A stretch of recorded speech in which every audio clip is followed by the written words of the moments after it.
Maybe all my sounds are just fucking loud right now.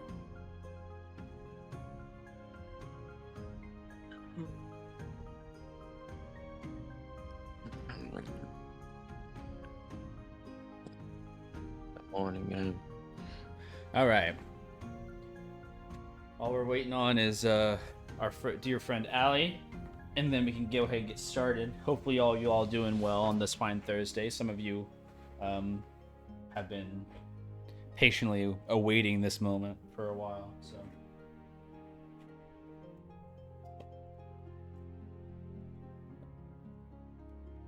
Only have a few downtime days for everybody left anyways, so we'll see how we wrap up. Third session, only downtime. Let's do it. Hey, better than 20 sessions, you know what I'm saying? Yeah. Type shit. Yeah.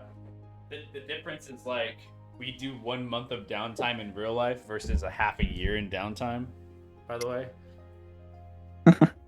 Just clearing that out of the air. For Emma to just not roleplay 30 minutes into the session because Mimosa's just in the aether. when part 2 happens after session, when the break happens, you guys come back and it's just like, so darkness, Mimosa. You feel alone and sad. I'm taking a nap. I'm just gonna wake up Where and are walk to Jacob, yell like, Mimosa, roll a Constitution. Roll a death save. Not for you. Just screaming. Make you do that unless it was comedically enjoyable for myself. Comedic.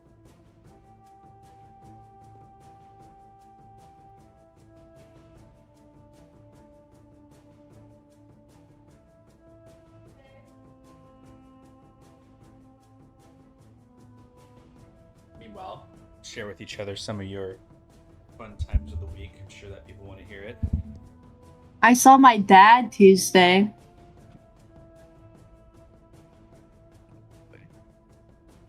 I still need lore on that later. That was a time.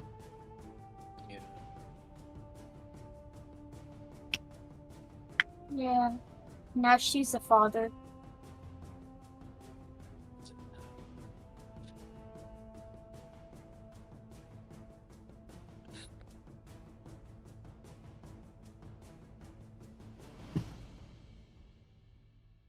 I was up a picture of my nephew eating an apple. Oh yeah, an apple a day. An apple a day. What's the rest of the saying, Nim? Something. Do you not know the rest of the saying?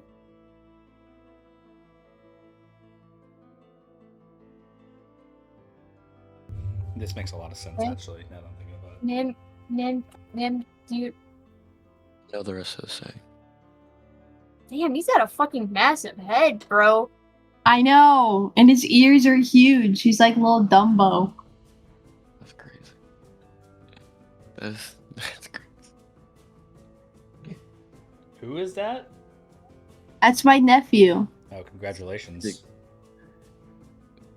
Like, I don't know if this sounds like an insult because I'm not trying to be insulting, but like you low-key could like AI this. Like it feels like it could be like an AI. Low-key AI this. Doesn't he look like Pippin? Get that? Do you understand what I'm saying? Nim, this kid is real. I know it's holy shit. I know it's real, No, Katie. he doesn't have a thumb. You don't see it in the photo. Is No that- thumb. There's no thumb. I think this is AI. He didn't even know the rest of the sentence. I mean, maybe Nim is AI. Maybe you don't speak English. I don't know. Guys, we're at the point in reality, by the way, 2025. His head looks photoshopped. Why is it so big? If a real photo is AI now it's like, Oh, because like if you look at his forehead, like you put another face on that. Yeah. Crazy. Bro got some nostrils on him. Some nostrils on him. I'm not even gonna lie. Nim is kind of right. That first image does really look AI generated. It's the lighting. Yeah. Yeah. Yeah, I think it's the lighting and the angle. That's all. That's you know what I it meant. is? It's probably like the thing taking the photo is doing some like editing on top of the actual photo taken, like the brightness level or the way it portraits it in the front and makes everything blurred in the back. Yeah. See this baby with a mohawk. True. Well, I'm not gonna wait much longer for Allie. We'll see if they jump in here at some point. But good news is that we have the majority of you here, so let's go ahead and start beginning the session. Do you have anything for me before we begin, or are you just going to be held liable for your actions? All right, cool. Good talk, good talk, good talk. And we're back. So, let's get started with...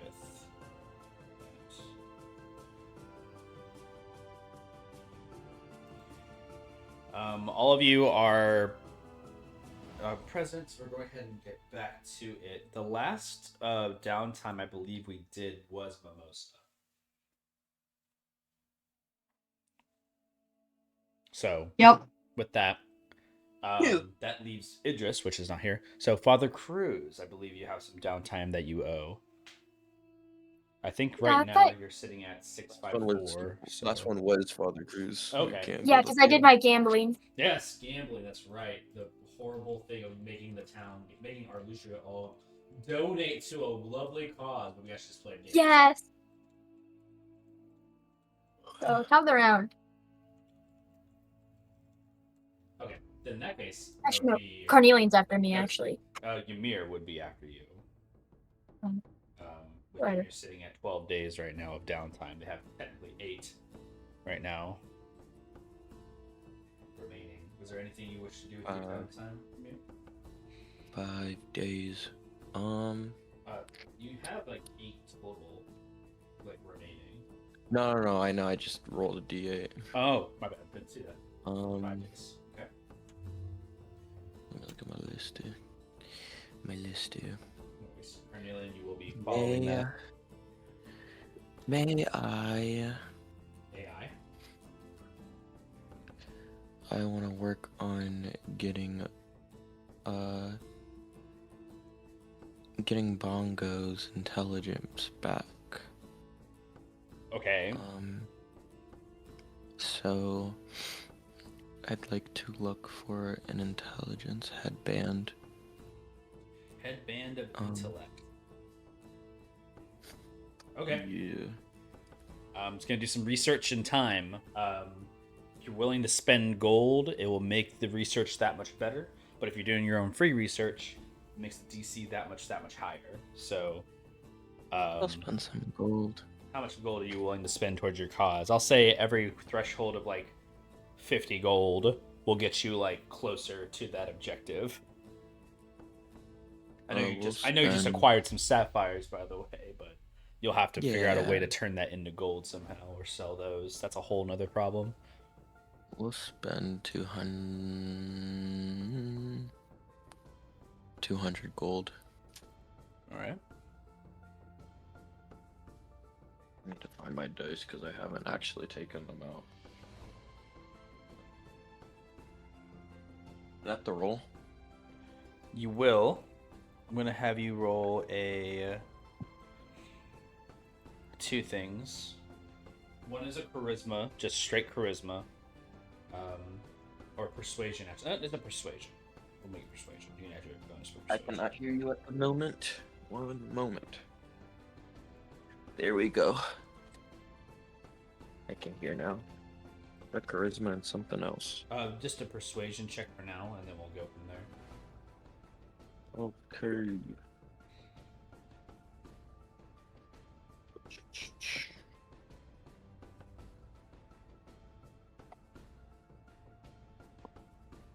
There we go. Starting off with 27 for persuasion. I got a natural 19. Are you staying local to our Lucia?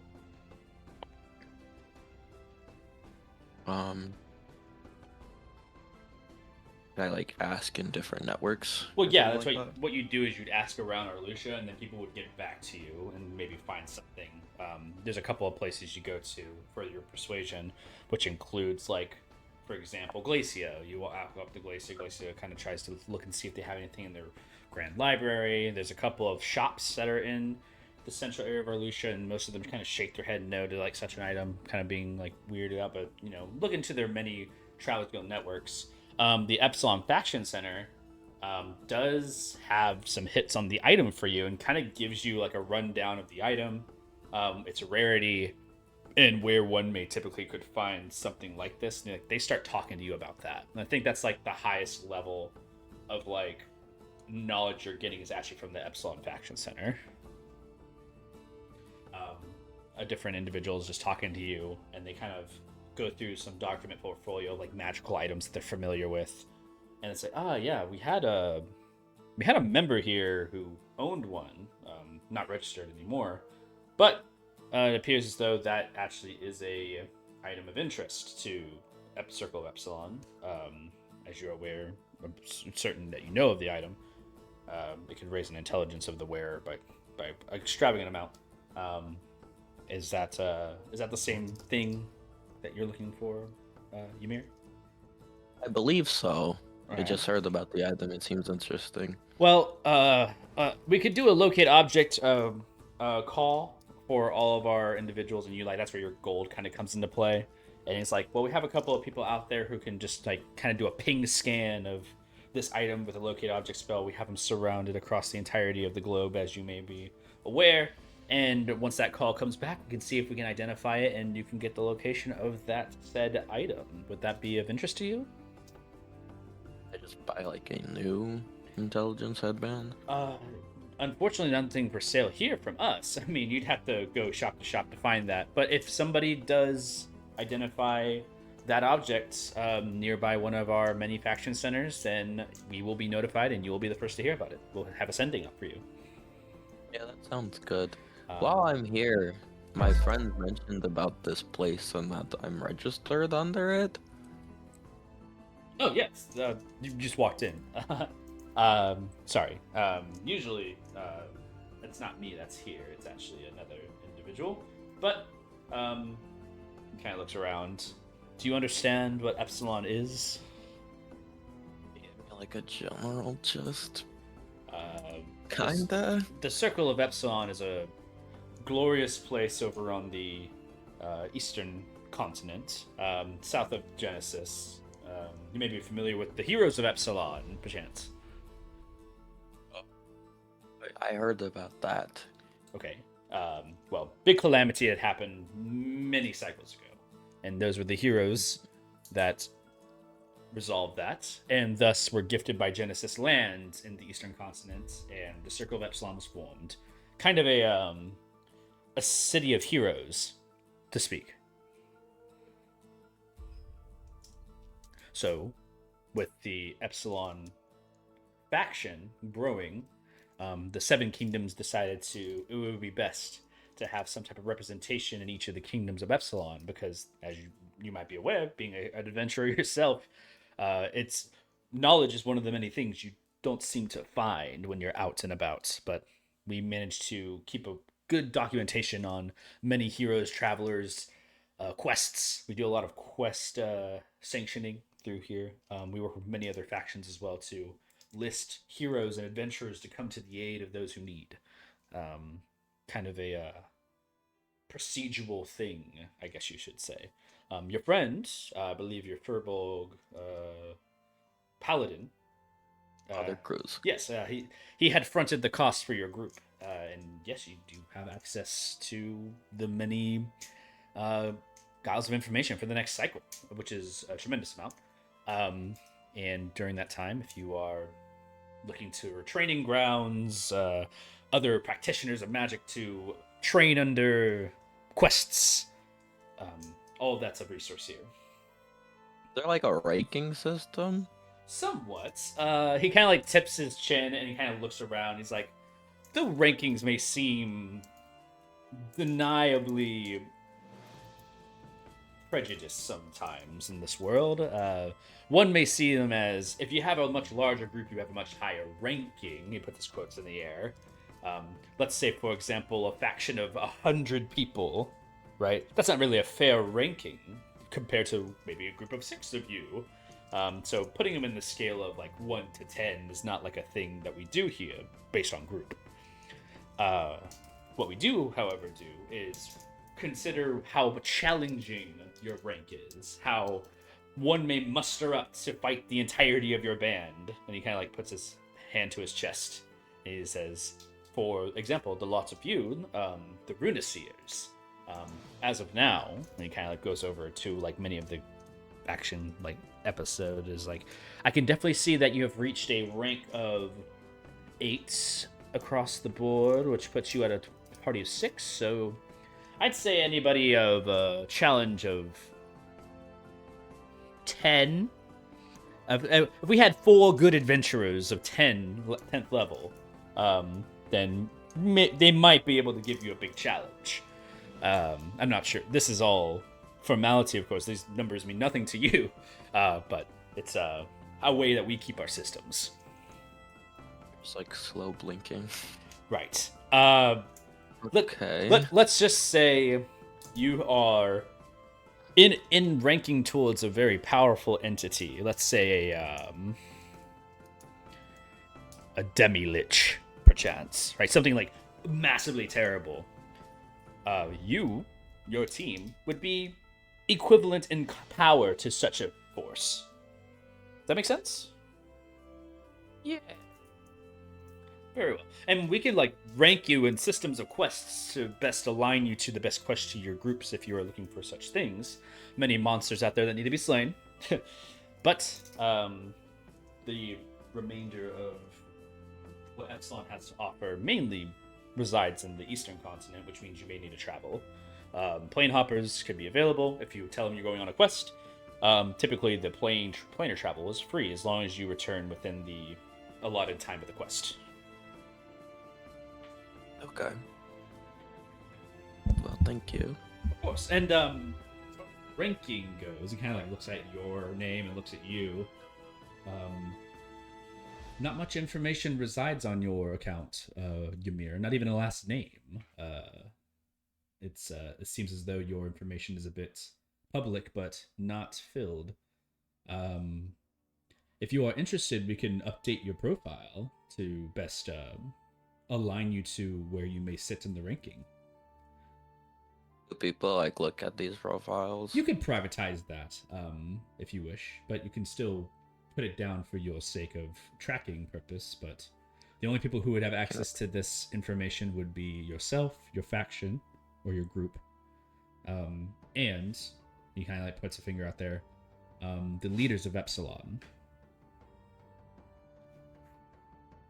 Can I see if who's seen my profile? Yes. We can see if you have it privatized, you cannot, but on public you can. You can look over and you see there's like a little checklist of like people who have requested on Ymir's information. Not very many. There's only 3 names that are listed on here as far as Ymir, like something has been listed. You see one of a name of Judas. I'm not sure who that is. There's a random name. You see that there's one of Idris, where it says like her first looking at your profiles for some of the first times before getting the membership. And then you also see, kind of as a guess, you see that some of the first entries that were put into here of Murdoch when they were tracking some of your progress. But it looks as though it kind of stopped at the presentation of sorcery, of innate lunar sorcery. And it was basically at that point where your profile had just stopped being updated at that point, kind of aligning to the time you had left Murdoch's estate. I'll leave you with this update. Last name, Saphir. Saphir. Is that you don't have an origin here for a location. Are you from a location that you're willing to mention, or? Nah. Okay. Yeah, puts it down. Zephyr. I'll keep it public. Okay, that's perfectly fine. If anybody, by the way, if anybody goes through and updates it it will go through your approval, of course, from now on. Sounds good. Prior to that, it was just as it was uploaded. So if you have anybody you're wishing to load information for too, that's also of relevance to us too. And sometimes we do pay back towards high value interest people, such as villains or different monsters that are out there, informational and such. Some quests are given out based upon that as well. Well, thank you. course. Yeah, just let me know about that little ping update for the headband. Yeah, looks around. It's Thanks for the help. in the days, that's like your first day walking. In the days it takes 5 days, you do get a response back from Epsilon. They do make a mention to you of someone that has identified that item in a location for you. The location.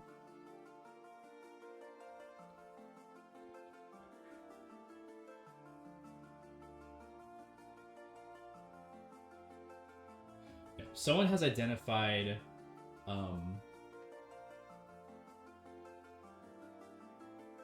okay. Oh wow. Someone has identified that there is a headband of intellect in rotation somewhere around the Fiasco League, specifically around North Alba, which I'll just put as it's here.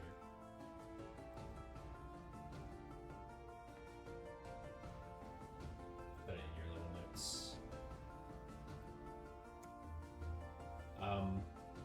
A place in the Fiasco League, which is kind of like the islands off to the south of the eastern continent.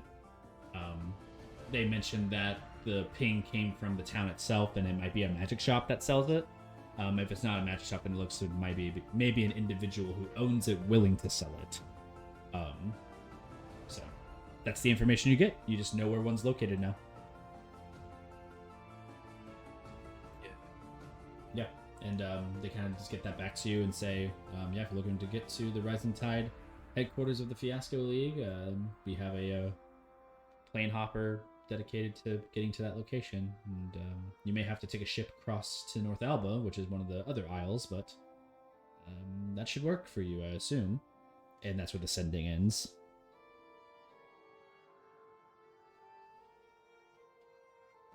Size. Bongo's just like kind of like scratching himself like on the shoulder, has like kind of cold, like chitters a bit out like in the winter time, and just kind of looks up to you. Mir just makes I don't know, man face. It's gonna be a while, bud. Bongo has like a booger that's like hanging out of his nose and just like staring at you. I give him a head pat. Just like enjoys the coddling and looks over at where you might have your friends and your locations. And yeah, you have a location of where Headband Inlet may be.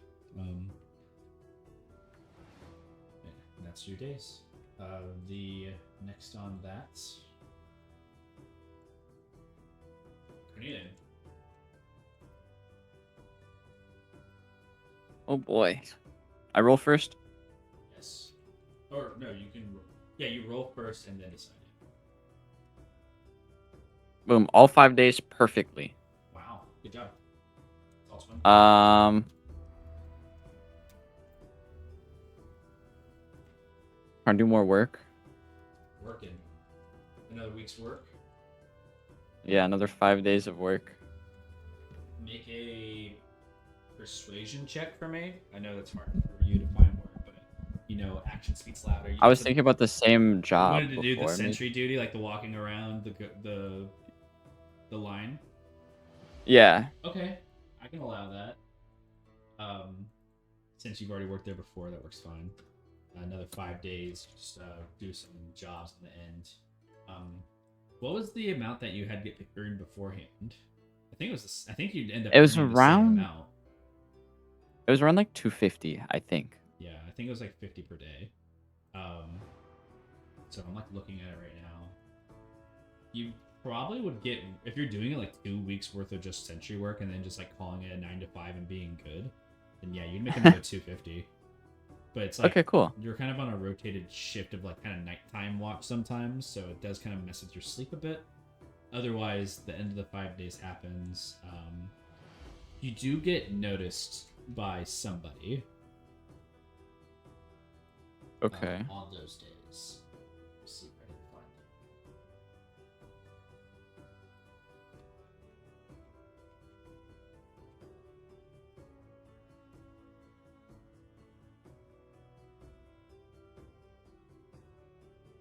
Yeah, you get noticed by this individual here. That same tabaxi looking individual. They seem to have some connection with like some of the Credence Guard and a couple of other individuals, and you have seemed to have taken notice by this person. As far as like a, you know, your work is being seen as like kind of like a one-off thing, and some of the soldiers who you've worked with over those nights have talked about you and your like professionalism, such like that. Like there's some people who have put reports on you basically as like being with them at the time. I see. With your information being private in Epsilon now, though, no one can really just go and research into you other than just your name. You hold the attention of this person, and we're gonna have a quick conversation between the two of you. Okay. I would like to say, as soon as I notice this guy is approaching, I'm making sure all my guns are hidden. That's fine. Welcome, Ali, by the way. I just saw you joined us. Let's see. For value. Okay.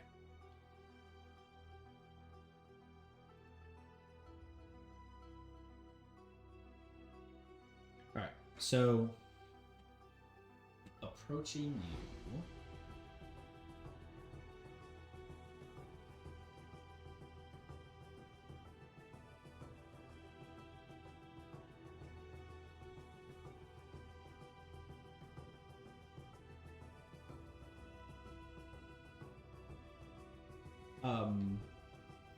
Kind of quickly witted. The eye scar that they have across their eye is kind of more of just like a feature trait more than it is kind of like an intimidation factor. They are a big individual, but maybe like around this 5 foot, 6 foot range still, like not like terribly large, just a bigger like build.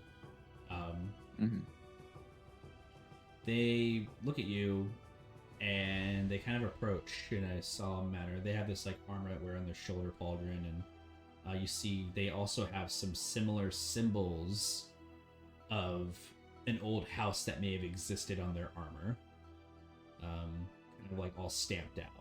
Or without not much familiarity on that topic, you just get an understanding that this is someone from Boone Renegade mainly. Okay. Approaching you, they speak, and they say, "Boy." The guy like looks over at you, nods his head up and down.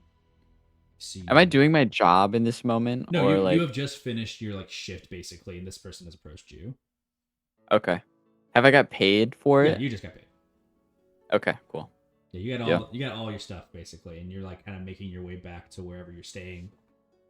And they just approached in the night. Hello. What do you want? What do I want? I want what you want. And 10 points at you. You have a talent of kinds, I can tell. Perceptive, insightful. Has anybody regarded you this way? It makes it easier to pick up jobs for sure. True. Sometimes it might be more difficult for people to find those who are more suited for the right position. And he kind of looks at himself, and he looks at you. Needless to say, I have work that I'd like to engage you upon. What does this work entail? During the nights of the Eclipse, I am looking for a party to join me on a capture, so to speak. Capture upon what? Kind of like looks at you. If you are interested in doing some work during the eclipse, most of the sentry will be off and not doing their marks around the Brocken Forest. However, my team will be moving into the night of the triple eclipse to capture something of interest during that time. I cannot speak of this now, but if you are interested in making some pretty decent reward, I feel like you are capable.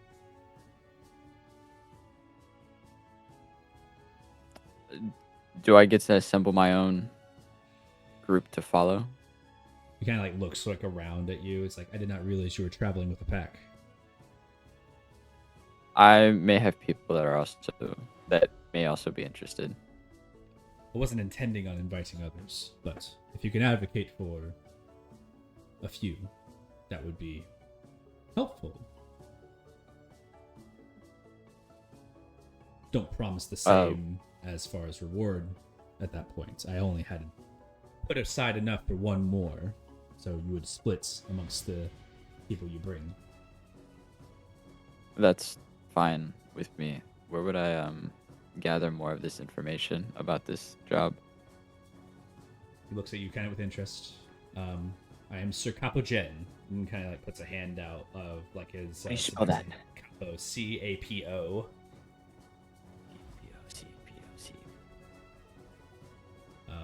Sir Capo Gen, G-E-N, and kind of looks at you, putting like a clawed hand out towards you. Karn reaches out to give a handshake.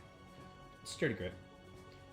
He's like, Captain Quote, let me tell you more about what our plans are first, and then you can bring this up with your troop.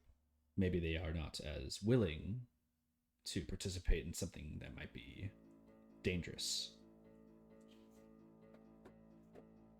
Okay. Walk with me. I'm listening. And he like kind of like takes you alongside a walk as you just finished like a whole entire sentry duty of walking. In the night of Arlucia, the lights kind of like are dim and around, and he talks to you. Are you familiar with the hunt? I've heard about it a few times, being out guarding. Kind of nods his head. Well, an informant tells me, who had just arrived to Arlucia, that there is a way for us to capture one.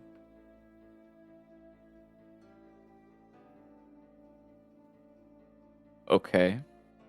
I have connections that reach all the way across the western continent, and they surmise that if we can isolate the creature to a place, he kind of like looks around this area and like kind of looks beyond like where you have done sentry duty, then we could acquire this said creature and do some tests. And my job would specifically be what? We just need a party of individuals to ensure that we are not ambushed. We only need one, but we do believe that in enticing one, we'd bring many. So it is of importance that if you do participate, that you can account for all of your allies. Yeah, whoever I bring will be my responsibility. Very well. A responsible man you are. And he kind of like looks at you and looks at the job. In the night of the triple eclipse, on the first night, we will make a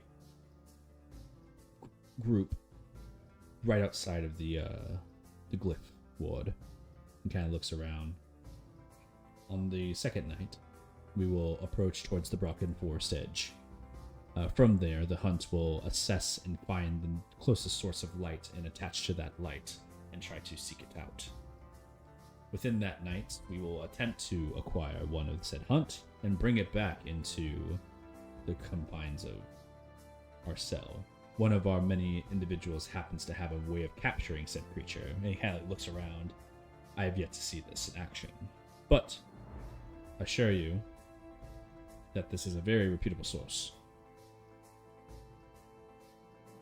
Out of character, how long again is a day within the Shadowfell, like in real time? Like, so real time day, how much time does that convert into the Shadowfell? Like if you wait 1 day in the Shadowfell, how long does it last in the real time? No, other Or way. Opposite. Okay. Ba, ba, ba, ba. I know we've calculated this many times, but I I keep know forgetting. it's not like an issue. I just like I can't remember off the top of my head. It would be 240 days. Okay. Got it. FYI. Okay. So it'll only take the back in character. It'll only take the first 2 days of the eclipse. Correct, and we would plan on being back to our Lucia before the third night, when it is at most dangerous. Okay. And the entire time, you just want me to keep watch. Exactly. Another sentry duty, so to speak, but more active in its participation, given the circumstance. I may remind you that the triple eclipse does snuff out all magical, non-magical light sources, but you seem to have a keen eye nonetheless. Kind of will nod as he's interested, kind of like stroking his chin hairs.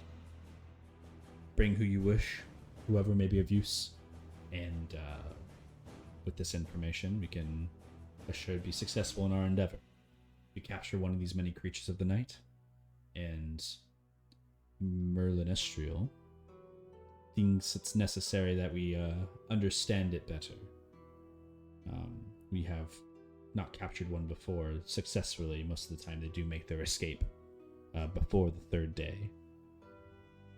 But we will try this time and hope for the best. What is the reward for this? Yes, payment, of course. Oops. The Boon Renegade has many individual titles that it can grant upon people. However, knowing about the cost of one's life, we're willing to pay 1,000 gold for just your work alone. And I'll split the gold upon whoever I bring. That is, if that's what you wish to bring with you. Okay. I will say, I am interested in this job, and I'll have to consult who I may bring.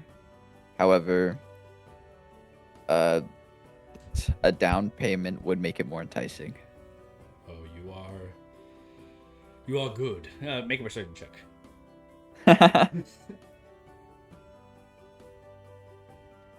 Persuasion. Oh, shit.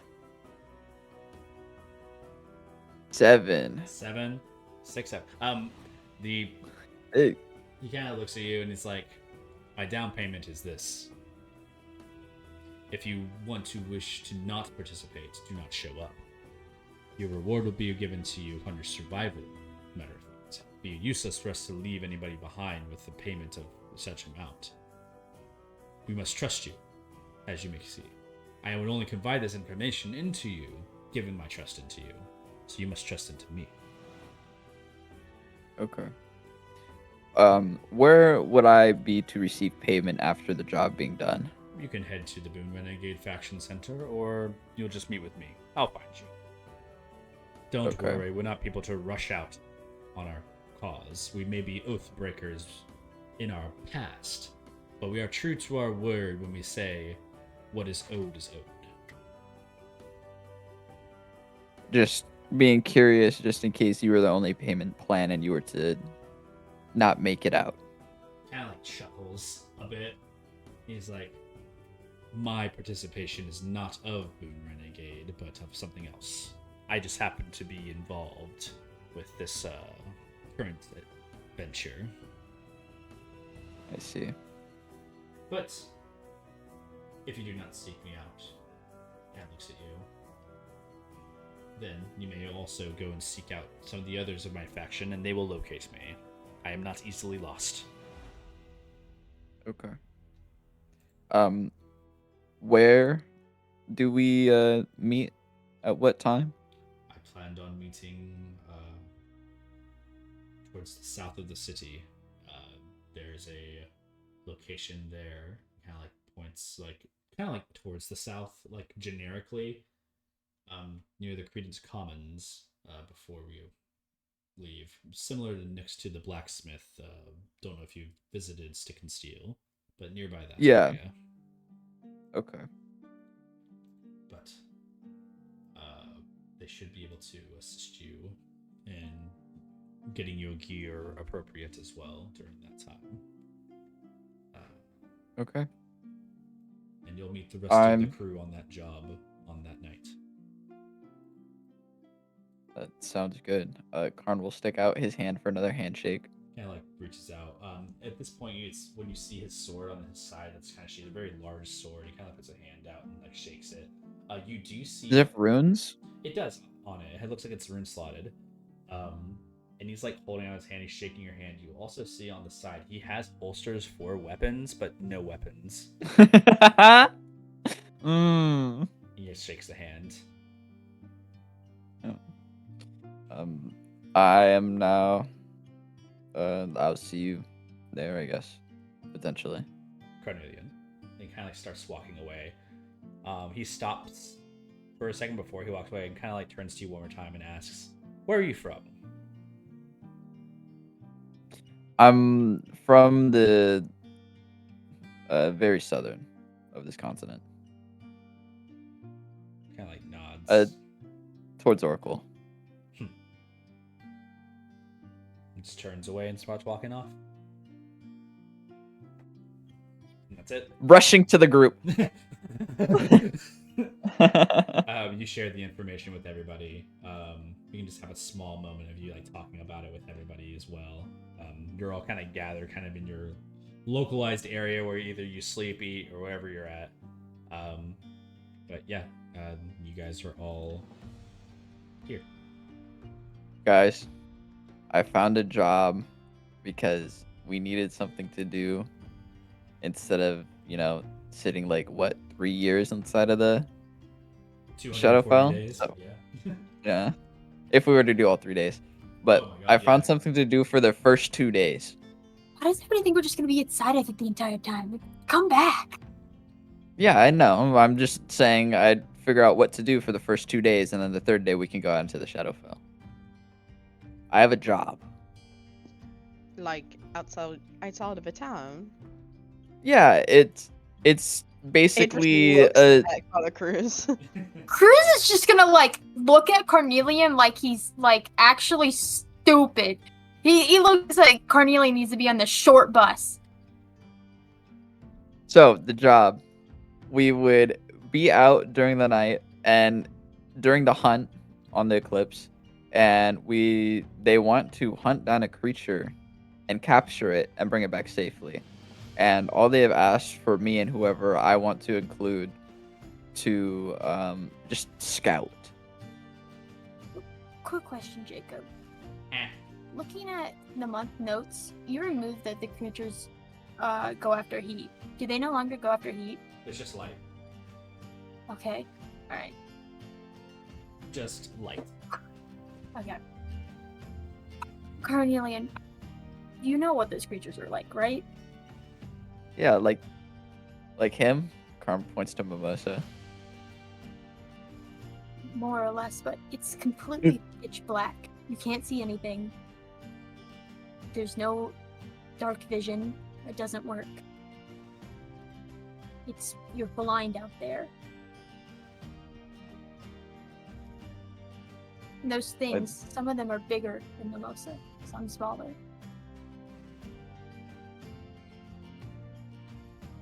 Well, I'm assuming we'd hunt a small one. And it wouldn't just be us. It's a whole crew that is going to be out. I don't know the number, however. It is, I'm assuming, a bigger group. You got For- the details that it was a large party. We're talking like maybe 30, Yeah. including yourself. Yeah, 30, including me. And then I can bring on, like I said, anyone, and we split 1,000 gold.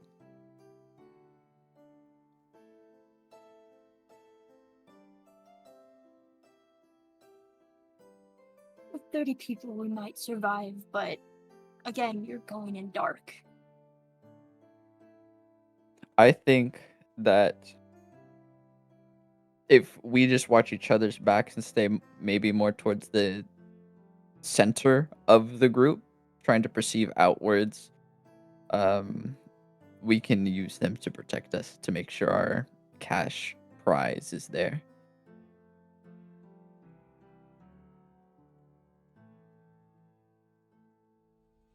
I'm not saying it's easy, but it is a good amount of money for this job. Also, a little note: the guy that introduced me to the job is the same guy that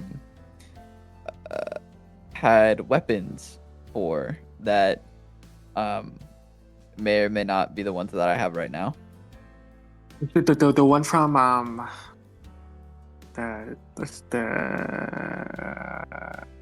Sir the Capo door. Might Gen. they not be from Arlucia? Hold on, he made them? He had them made, and I have them. Oh, right. Two and two.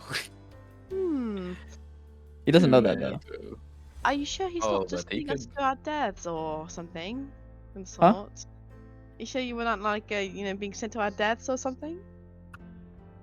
No, I mean, we're gonna meet up outside the blacksmith. We're gonna see everybody there, and we're gonna go out and hunt one of those things because one of the people wanted to do research on it, which I mean, seems like a valid thing to me. There's no way that he knows that I'm the one with the guns. So, What was his name? Sir Capo Gen. Can I make a history check? Sure. He had like a Boom Renegade emblem on his thing that was looking. A wrong. what? Boon Renegade thing. Yeah. No, break. And I still make a history check. You can still make a history check. If you're familiar with the Okay. name, is what you're Loaded. making a check on for, though, because you don't really know what this person looks like. I don't. I guess have Carliana my- could describe them, but if they chose to, but like you would have to know what the emblem below would be, or the colors, or something like that. But didn't he just say it? He just knew that it was a Boon Renegade emblem, so like it's all like covered over his previous armor. Damn it. What was your history check? 21. 21? Capo Gen. Yes. The last name Gen sounds familiar, and you kind of like you don't know for sure about this, but you have a good feeling that they were part of a previous Genesis like house.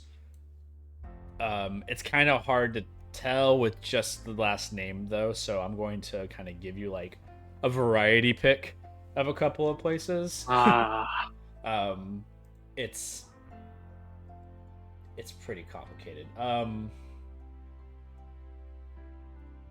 You feel like it might be House Richmont, given its like tabaxi background potentially.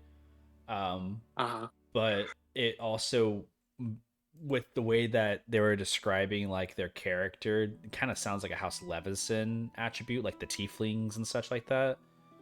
It could also be House Luna.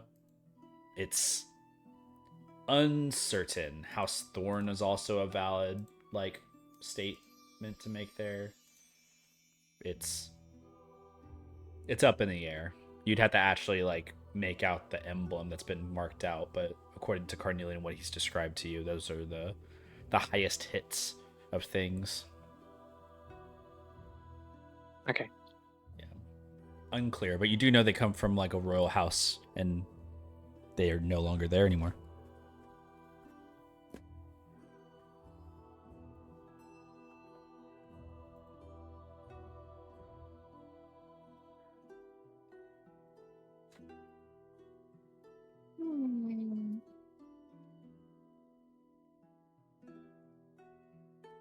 I would like to do this job if the rest of you would like. I mean, What are they going to do with it? They want to study it, is what was said. They have the means to capture it. We just have to capture one. Well, we don't capture one. We kind of just watch what's going on. So it's probably one of the safest positions besides not even being in the job.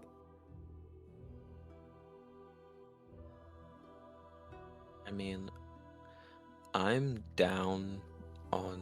We got one. There might be a potential risk that they're looking for. They might capture Mimosa. And we can prevent that happening Yeah. if we're a part of the so job. I'm down Well. for that.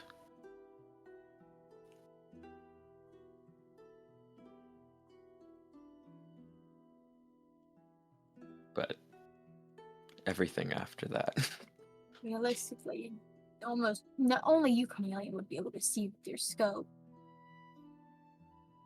And Right. fighting these things is the same as fighting Mimosa. 30 people is a lot. It might be worse. He did say if there's one, there will probably be more. Yes, they travel in groups. You know, it's the hunt. We could do it, but it's like walking with your eyes closed. You're gonna have to hold all of our hands. Yeah, I can easily do that. Yes. I will. Does anyone? I mean, it'll be tomorrow, so we can rest and I don't know how your spells work, but you can prepare certain ones for this. He said that magical light and normal light go to dark in it, I think. So if anyone has anything for true sight or maybe location of evils or like I don't know, creature senses, we can prep for this.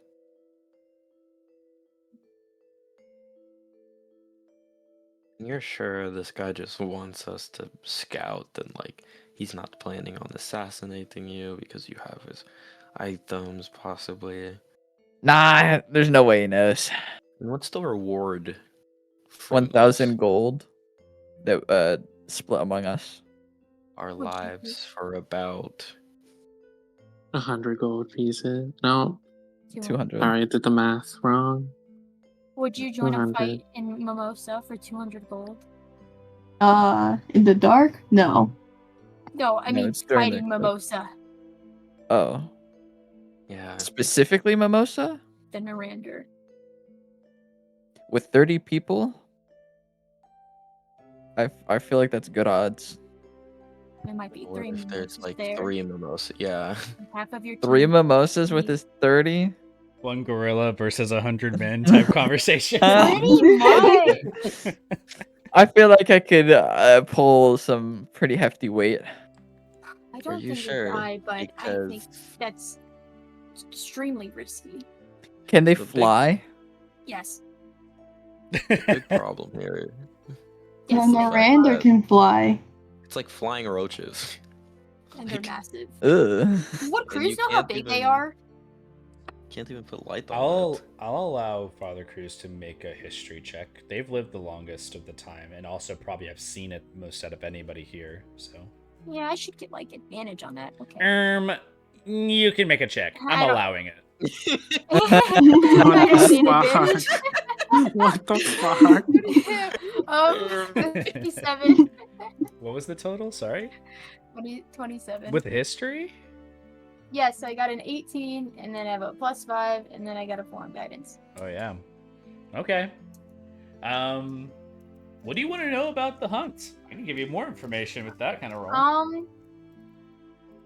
One, I want to know how big they are on average, and what kind of damage they can do. Well, how big they are is multiple sizes. Consider it like a creature that like takes form of like how strong it is based upon its size. So a weak one's small, a large one's pretty strong. So given that nature, the larger they are, the more dangerous they are. What's the average size? They sit around a medium to a large most of the time. How strong are they? if you're comparing it to like a normal like monster out there in the world, like you guys fought the like onkegs, right? A single onkeg would get demolished by one of these medium creatures like every day of the week. It's a fight. And not only that, it has a means of controlling in the nature too, where it can like blind you, engulf you, drag you, capture you, grapple you. It has many traits that are reminiscent of something like a roper or like a strider, things that like are like hidden in the dark. They're ambush predators. They won't make themselves known easily, and likely with their group of 30, their tactic is going to be to divide and conquer. They're going to bring a lot if they are going to show up. You don't know what the plan is of this group that you have heard about, but if they're willing enough to put 30 people out there, they must trust in whoever it is to do it, because no one, you said so yourself, Father Cruz, literally stupid people would do this.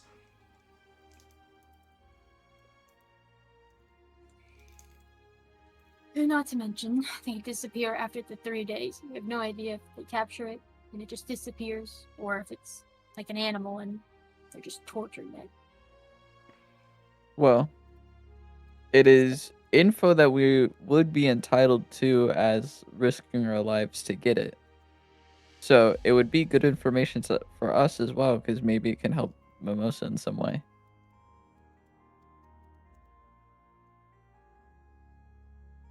You're just looking up at the ceiling.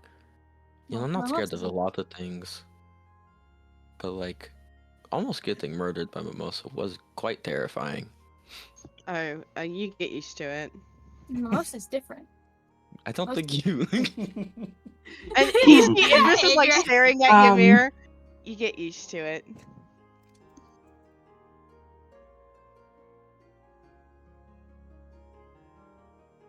So, I mean, what else are we gonna do for the 2 days? It's probably more like 2.5 days we're going to be out in this world anyways. Be alive. Sit and do nothing?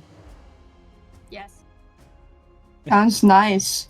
Respectfully. Carnelian, you're also saying this from a position where you haven't done that every cycle too, because you definitely 100% found safety and shelter in a city during that time. Like, usually I'm down for these things, but like, holy shit, I don't know. Like, it was bad. I mean, you're out there in the dark. These things can find you easily. They're massive. They travel in groups. They can fly. They could pick Ymir up. You know, we would never see him again. We wouldn't even know where he is. Hey, wait. If he screams more, we'll come on to him. Why do you bring me up? You see Ymir, like, he's in his eyes, they're like glossed over. He's Ymir just could be thinking about the moment. Well, you are small. Almost getting torn apart. Tiny. I'm not the shortest. Like a snack. Itty-bitty. Like, I'm an You're appetizer. also a snack. Hello? You're both small. Oh my These God. things ravage cities, by the way. They don't just kill people, they destroy.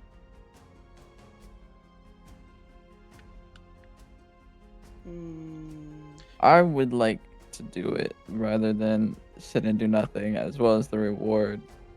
I know it's gonna be hard and risking life. Is it and all 1,000 that. per person, or It's split, between? so we get so 200. we're getting 200 gold for risking our lives in pitch black darkness. I've done it for less. Velu. Why would you? I need a history check from Velu. Or an arcana check from Velu. Why? Don't give me like two options. Like, You know what? Make it an arcana check then. yay. I Understand. know what my arcana is without looking at my sheet. Wow, he's so good. +2! 22. 22.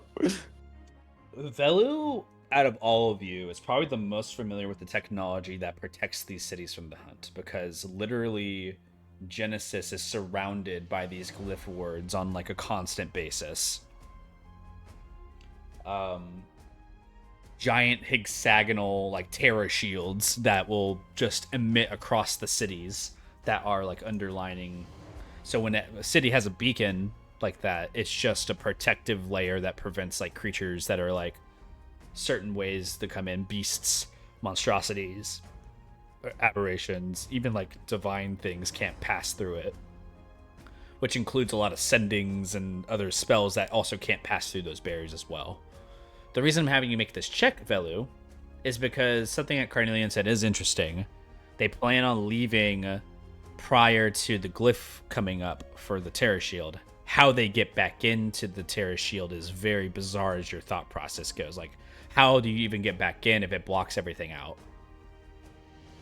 So it's just something that kind of crosses your mind, Velu, as a how do they plan on getting back in question.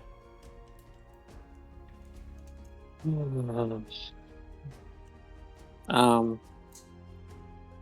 don't think we should go. And if y'all do go, I'm going back home. I'm gonna go back to my kingdom where I know I'll be safe. Because It's that bad. Yeah, I'm out. it's bad. I don't If think he's we down to go should. back, Mike I don't think we a should. Hellivore during this time. Velu has No, nightmares about these creatures, for sure. Don't. We shouldn't go. And another thing, Carnelian, if we do go, I don't think we will be able to enter the city again. The technology is like very powerful to keep Well, these surely monsters they have an out. idea. I don't know. I'll I don't ask. know because my Somewhat. kingdom has the same technology, and that's how I've been fine during these times. But has anyone actually tried to go out and then back in? No, because they die. Normally, I no. don't know. No, because why would they want to go out when there's like monsters being out in the night? A very What? curious I wouldn't thought. What makes them think that they can go and hunt this creature out to begin with? You seem pretty confident, and his I could confidence pay is you contagious for 200 me. gold if that's what you want, Karn. I could just give you. Okay, We but can now just I'm get thinking 200 about it. gold. Now I'm thinking about it like this though. If none of you are doing it and I'm doing it, then that's 1,000 gold payout That's if you survive. plus yes. information. I'll If that's make what sure you to want to pray for do, you. you have free will. Okay, no one else is interested. No. Literally cannot see. I'm down to give you 200, just for the love, just because I care about you. A parting gift. They also gear us up. They said for free. Not like With what? I I don't know. Are you make a deception check, Carnelia, because that's not entirely true at all. That just came I was out. gonna like That came give out us your make like an a ass. free insight? sword, Can I by make the an way. It'd be insight? like you get 1 copper sword. Yeah, you get one Two. mundane sword. Carnelian, you say that with like a shimmer in your voice of like you just wouldn't use your own weapons anyways. Like it was a benefit, and even your voice gets shaky, like in that idea of like, what could they possibly give us that would be better than what we have? Kind of like a bad sell, and all the rest you see that as like a final attempt of Carnelian. They give you Well. a torch. They said those don't work. No, they do. They work real good. Attracting They them work very well. super well. Sorry, Yeah. Karn. Wait, Listen, Carnelian, they're probably just hiring people for like cannon fodder. Cornelian, doesn't your eye only work for an hour as well? Yes, 3 charges. You'll be So, blind 3 midway hours. through the day. I Dark don't- vision What doesn't is- work. Father Cruz is right. I don't think that's very smart. Dark vision doesn't work. It'd be like telling you to go fight a creature with your eyes closed. Could you fight Mimosa with your eyes closed? Right now, I could. Right now, you But he's Mimosa. And Mimosa gets to keep their eyes open. the whole time. It give you money. These creatures, I'm pretty sure, can see, by the way. The only thing they do is they just devour light. They can see you. You can't see them. Carnelian, I'll Really allow don't you want to to. lose you. I think a couple of questions pierce into you, Carnelian, and it's a good like thought process to have. I'll allow you to do a recursive insight check on Sir Capo to see like if he was like legit about his offer, or maybe like what your friends were saying, like this is Set up. this is a death wish.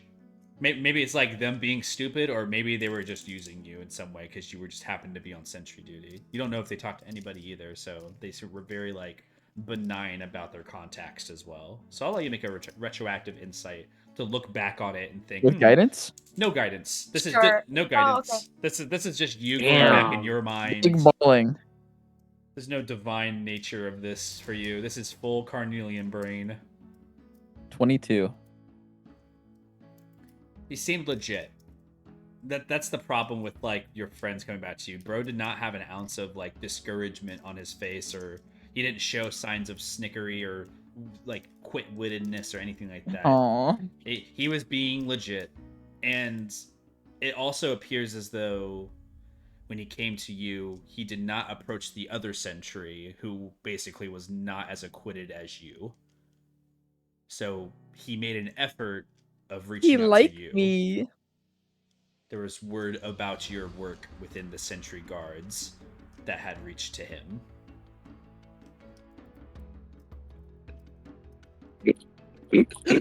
He liked me. He liked me. You can take Carnelian. You can take an inspiration. What the fuck? What the hell? He liked me. He liked me. I'm What the fuck? so happy he liked you. Yeah. It comes down to it Yeah. being, he seemed very genuine as to no worry. Maybe he's stupid, but he is high ranked. I assume high ranked and very important for a reason. So I have trust in what he is saying, and I want to attempt this for the value and the info, and I feel like I am able to do this and make it out fine. Velu gets up immediately, goes up to Carnelian, gives him a piece of paper. Here you go. It's you're gonna need it since you're gonna go. It's shield, so it's a spell. Okay, you can use it as your reaction. Take it in case you need it, and then he'll wait for you to grab it. Karn will grab it. How do I use it? You just use it. It's a spell. It's like so like I know you don't know much magic, but basically when you get a spell scroll, you want to clench your fist on the scroll tightly and just think about what the spell Karn's does. doing it right now. Don't do it No. right now. Are you trying to cast a spell? No. Okay. I start to, they see me starting to, and they say no. Use It it when you understands need that it. Long. Yeah, it doesn't last that long. It's a very short spell. Anyways, Okay. Velu gives you a salute. Good luck, soldier. You're gonna need it, and walks away. What was that? Karn, are you going to do this regardless? Is this one of those situations where you're gonna do it regardless? I got nothing better to do. Holy shit. Could you ask them how are Yeah, they just going get more to be in the dark? Just get more info. I'll get more info. Maybe Can it you isn't can you as bad. ask Because I don't want You know- Carnelian. mind. Yeah, huh? Can you ask if there's a guy named Liam in that group? Sure. Okay, does anyone want to come with to like ask questions? Because I'm not gonna remember all of them. So if you want to come with and ask, and then if you don't want to do it, just leave, Bruce, and then you we can go like with- hug and leave. You know the most about these kinds of creatures and stuff. Velu peeks in. If you go, can you look at the knight's armor and tell me what sigil it is? Thank you. And Velu walks away. Moon Renegade. Not that one. What other one? It's a cross. It's like crossed out. There's like Okay. Kind of To look closer. Yeah. Yeah, look closer. It's like kind of like welded over, and you'll see it. If it's like I'll be kind of like an animal symbol or like a different symbol, but just let me know what it is. Okay. Thanks. Is anyone going with him? Ymir, you said you'd be convinced if the questions were answered in the right way. Maybe you should come and then like leave if it's not good. Let's just go ask the questions. That's Oh, the cool. end. Boy. That's the end of Got killed. Carnelian's downtime, by the way. Yippee! Mimosa will go. Okay. Anybody who I wants will- to go, you can go, just to ask questions, but We you all don't have to go. leave. Let's just all go. Let's just all go. Let's just don't- Mimosa cannot go. Mimosa can ask Velu questions. will also by the not way. go. But Mimosa Mimosa cannot can go. go. It is the same day of Yeah, the it is eclipse. the night But of the Mimosa can eclipse. still ask questions. Never mind. Are you Good trying? questions, guys. We'll see. Mimosa, how many downtime days do you have?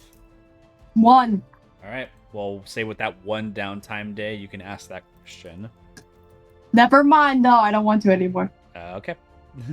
Because this is the end of Carnelian's downtime where he's bringing all this information to you. So there's no other chance for Carnelian. This is like the day before. Basically, he got all this information. So it's a little fast too. So Can I say real quick as well? Before we enter this, Mimosa's gonna hand over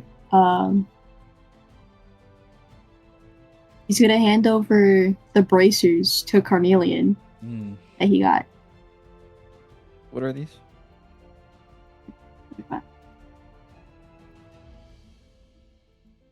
The glyph bracers. Cliff bracers. Yeah. What do they do? Give me a screenshot of that shit. I don't feel like reading. Zap, what was the scroll of the shield thing? It's literally called Shield.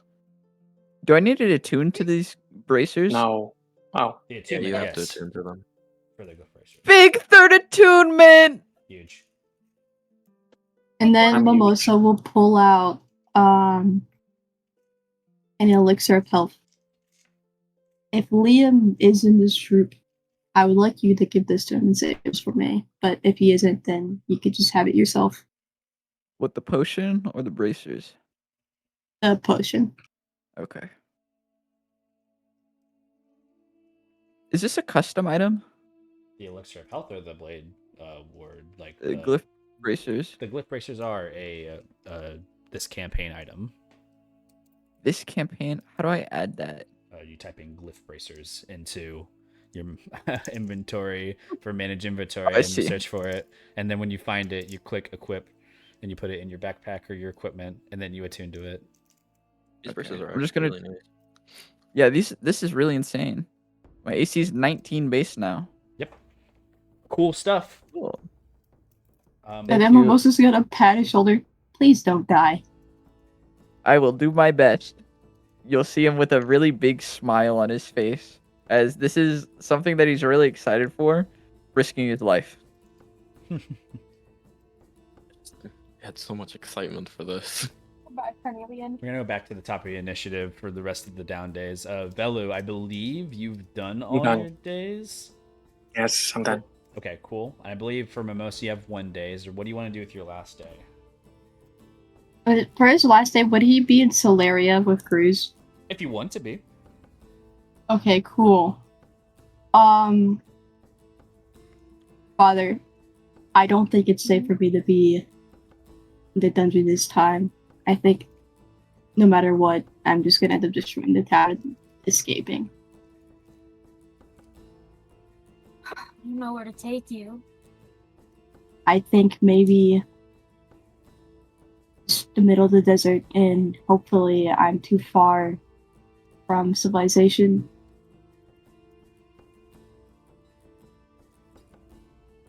But there's Once other all is said and done, if I'm pretty sure I'll live through it. I'll just head back to Arlucia. Probably make a stop at Solaria first.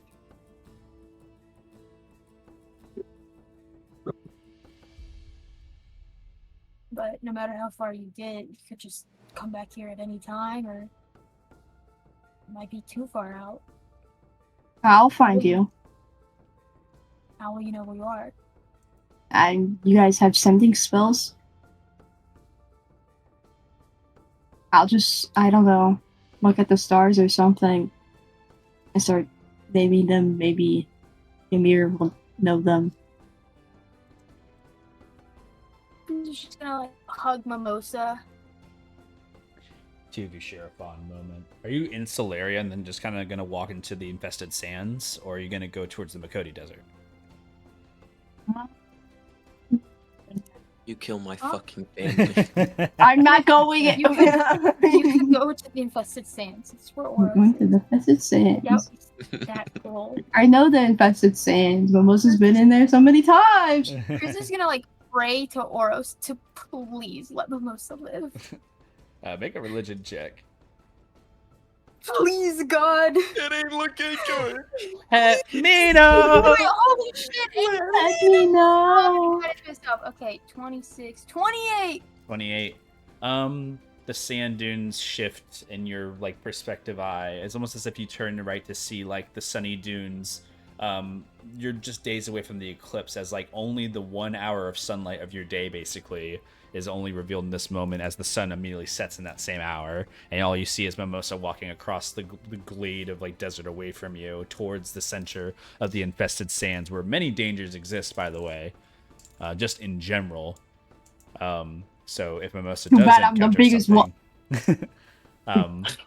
However, your eye catches a dune moving from left to right, as if like a snake underneath it were to move the dunes in its nature. You feel calm in the presence, but you're not sure if it's just hallucination or just a solemn feeling.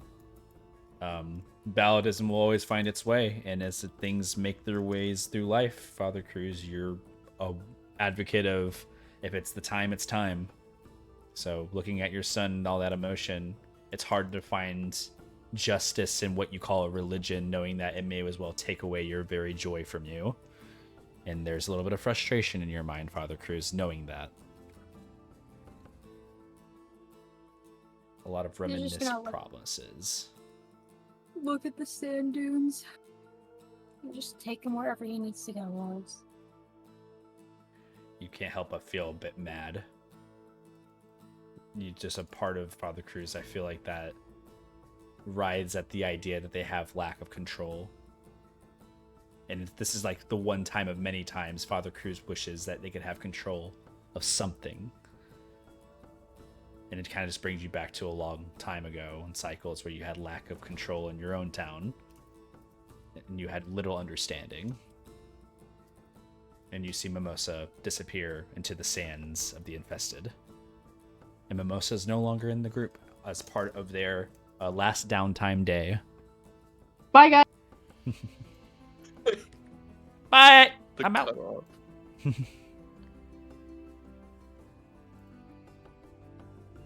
right. Bye, Jamosa. Bye, Jamosa. You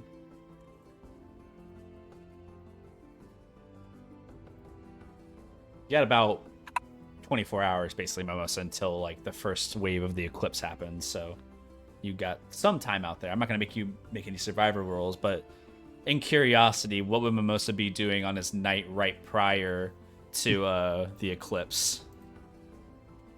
Can I give him my horse so he rides off into the sunset? He's Mimosa riding off on your horse to the sunset. Yes, sir. Onto the elk's back. Mimosa's making his way back to the desert temple.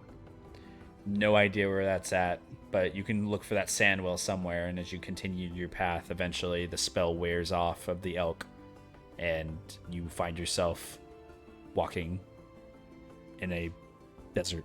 Okay, Mimosa is a jogger in the sand. Full speed. You find some time to go that way, and Hey, the seed doesn't disappear unless it dies. I think it's a range, right? Nope, it's just range to cast it. But it stays literally forever until it dies.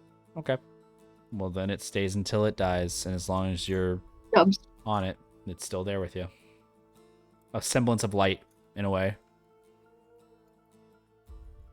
I'm also gonna have his lantern on at all times to keep him going until them wisdom saves are cracking it. Yeah, you're just riding until the night happens, and we'll come back to that for the rest of you for your downtime. Who's next? I think Idris is all done. Then we have Father Cruz. I think you still have some left. Yes, I have 5 left. All right, go ahead and roll. Okay. I'll get under 4. Something special will happen. Hey. 1. Okay, I'm just gonna use my 1 now. I wanted to look for religious. Do I want to do that? Yeah, I want to look for like any religious magical items. And if I can't find that, I want to find puzzle items. Okay. Go ahead and make a. Are you gonna just ask people about it, or are you doing like your own research? Like, how are you going about trying to find the information? I guess just going around shops and asking them if they have either. It's gonna be a persuasion check, and if you're spending money about it, it will increase your odds of finding like valuable items. Every 50 gold you spend just kind of more and more increases that chance of you finding relatable items. And you're specifically looking for religious magical items. Yes. Okay. I'll spend 50 gold and I'll use my +5 persuasion. God damn it. Why can't I get a 19? Fucking nat 20. Let's see. 31 persuasion. That's without guidance. Let's give myself guidance, guys. 33. Wow. You actually find information, not even from Epsilon, which has been a lot. They actually don't have much information about like religious magics and stuff like that. They seem very disconnected from that. There is a church that you end up going to here in Arlucia. It's the Church of Tala, the goddess of peace, seas, and winter.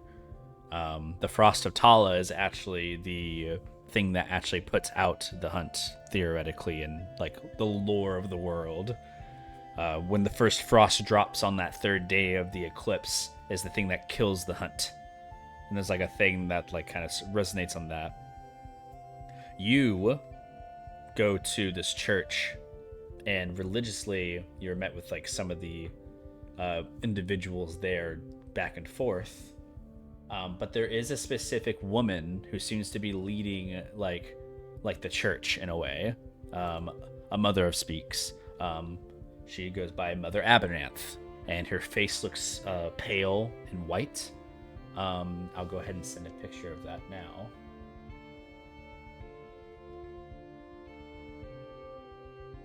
See if I can grab here.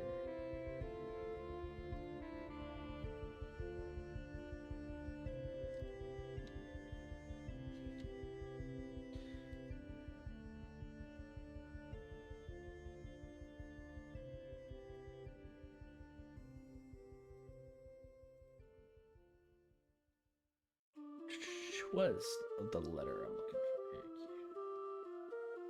Right here.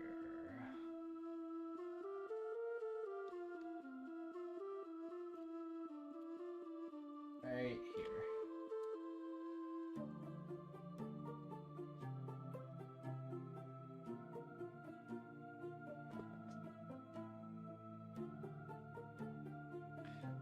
Immediately. All right. Yeah, that's who you meet. And she's like walking around. She seems to be like a little unattached from what you're doing, but you're like kind of doing research in some of the religious like tomes that they have. And she's walking around, tilting her head a little bit. You're not entirely sure what kind of species they are, but they're very reminiscent of what Velu kind of looks like outside of their forms.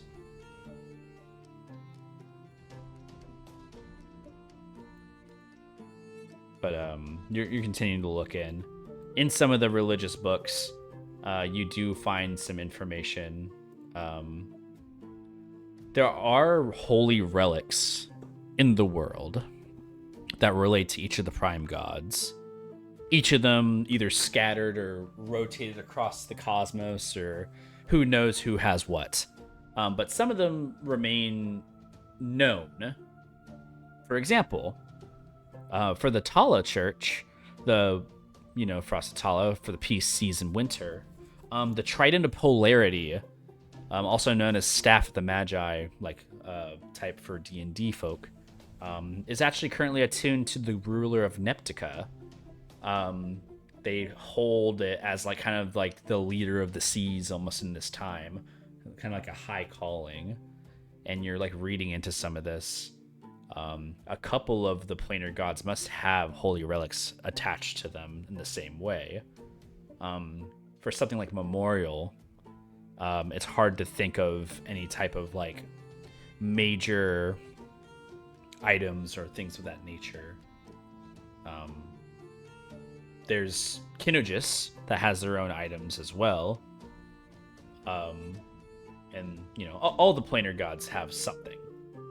Neos, which is the god of time, luck, and beyond, is the Well of the Many Worlds, which is located on top of the peak of Crystal Mountains. You heard about that story before. There's a talisman of pure good. There's the Skybreaker Mace by Epoch. Many items. All of these considered holy relics.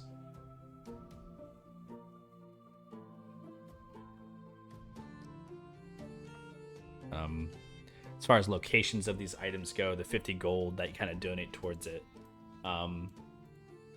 there's not much relics that have been made aware of by anybody except for one, like location wise, and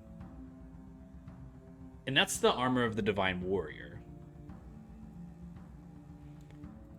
The armor of the Divine Warrior is one piece of armor from each main kingdom. Every kingdom has one piece of the armor, but legends say, from like Leonidas' time of War, Wisdom, and Justice, that if a calamity were to arrive to the world, all the armor pieces would assemble and just become like the avatar of Leonidas and would defend the world against like an apocalyptic state. With the Divide, however, it's rarely unlikely that would ever happen.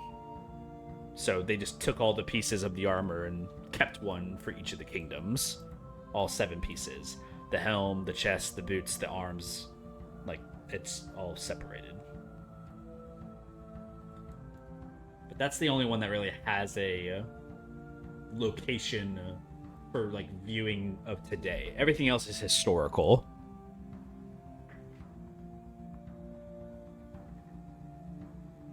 You do see that Mother Ambernath is walking around, not giving you much attention, more than just kind of like atoning to the things in the room, making sure candles stay lit, the cold like frost on the windows, you see the kind of like cools the air, and she just kind of lingers around the area.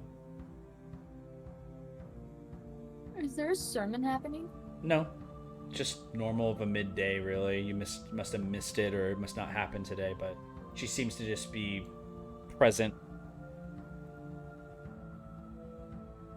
As Cruz will just take a seat in the church and just kind of pay his respects to their god. You see she approaches. She nods her head towards you. What do you pray for? I pray for my son. She nods. In good faith. I hope he'll be okay these coming days. It's hard for him. The hood stays raised on her, and she kind of stares towards like the symbology of the Frosted Tala, towards like the back of this like church, and she kind of looks back at you. What are you afraid of for your son? And I won't be there for him when the time comes.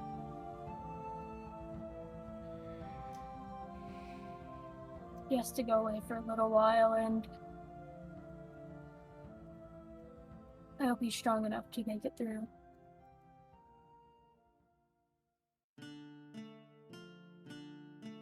Kind of looks at you, looks at the room. What do you pray for in these times? The hunt approaches. The safety of those who wish to not be chased out by the creatures of the night. A punishment of the divine.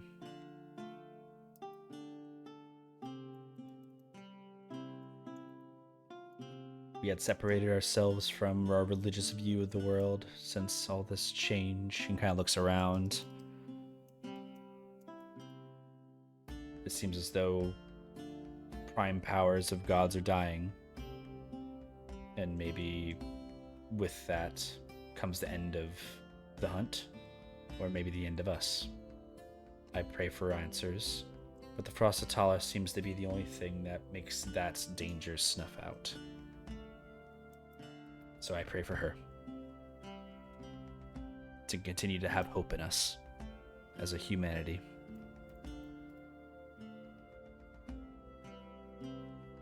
Do you ever wish that they would come back? Maybe. Maybe it's best what has happened too. The stories I've heard of chaotic evil gods raining war upon our people. I was not there for it. I remain unbiased to those things. Queen Valyria has seen to make sure that our people are free, in a way. But what is religion but another chain to hold yourself accountable to?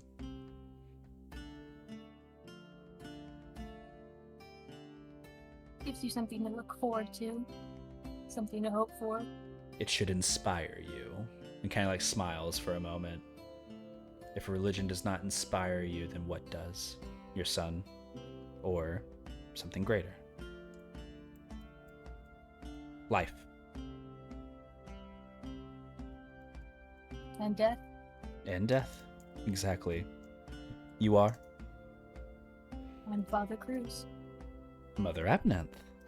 And she like smiles for a moment, kind of like smiling in the way of like the grim face that they hold comes with a facade of like devotion, and the smile like kind of reveals itself as like a kinder soul.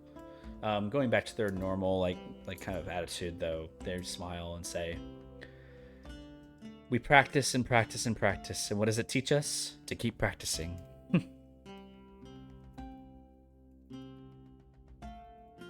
Even if nothing changes. Even if nothing changes. Maybe that's the best. It's like looks around.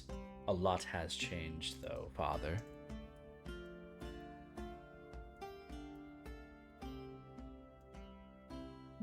I guess it depends on your scale of things. I'm older than Arlusha. Truly, the time will come when all those who seen the past will no longer remember it or no longer be here to tell it.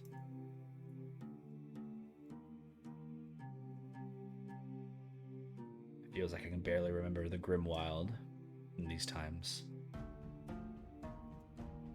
What was it like? Reminds me a lot of Kinojis. The darkness, the fear.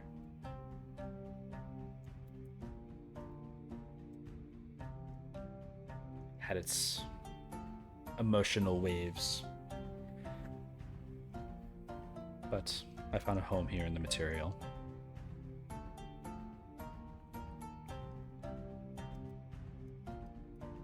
Sought religion, as some do.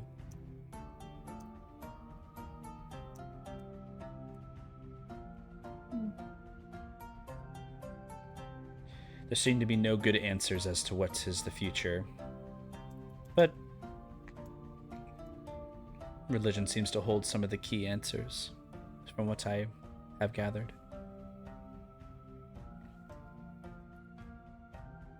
It's one of the few consistencies the world has left.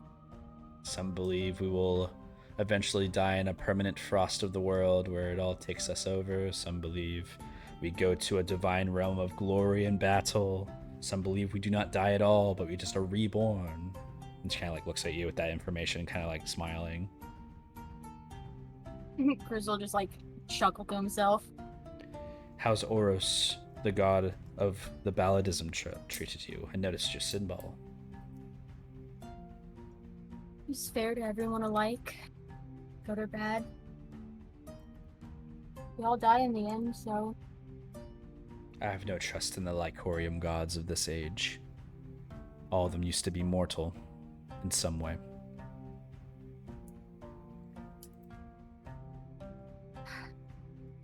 but they did ascend. They did something worthy of godhood. But a lot of them are no longer with us. Stares off and like kind of towards Tala, like towards like the symbologies of like the sea in winter and change. Kind of like looks back over to you. Well, whenever the prime gods come, do you believe that yours will still be standing as everybody moves back over to their original places? Well, there were 12 prime gods, and if they could all stand together, I don't see why the Lycorian ones couldn't. Surprised.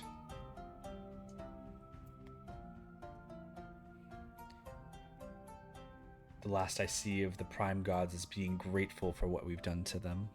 I only pray that we are in good faith and not smitten down as some may expect. And kind of like looks up to the sky a second. We have separated ourselves from the true powers of the Pagoda Prime. So they call it. But what about the demons, the devils, the evils of the world? Did we also hold those back?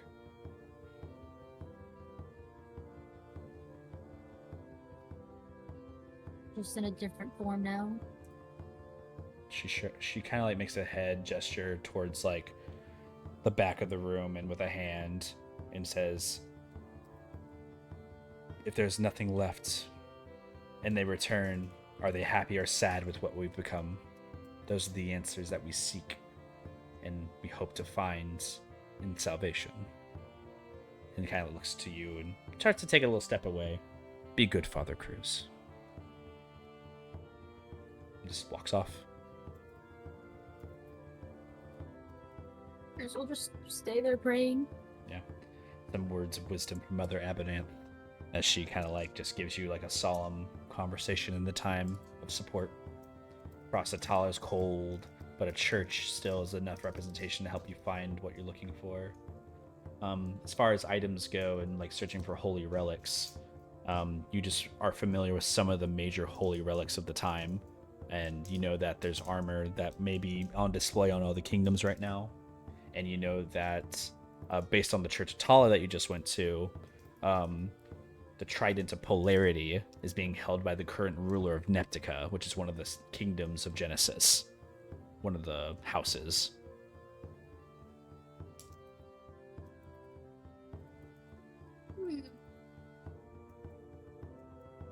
Good to know. Could I have gotten a Rubik's Cube in my time searching?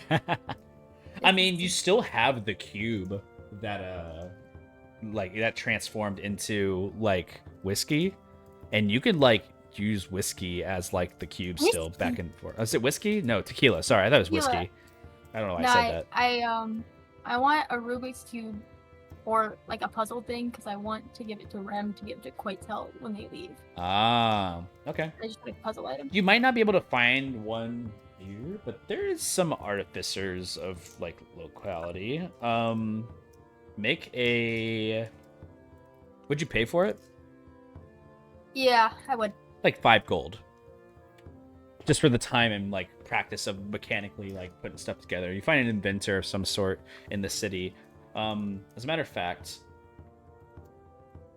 it's like one of Estriel's like mage factions that kind of like is one of the like students of there that kind of like comes up to you. It's like I could do something like that. You wanted to like rotate on all accesses? That's pretty interesting. Okay. And then like that make it as hard as you can. Oh yeah. I mean, like, do you want it to have like codes and stuff like that? Do you want it to have like secret compartments? Yeah, full stop. Oh wow, I haven't made something like that before. I'll give it a try. And like a couple days later, they come back with like a puzzle box. Cruz will just pass it on to Rem whatever he can. Like, I know this is to my nerd brother.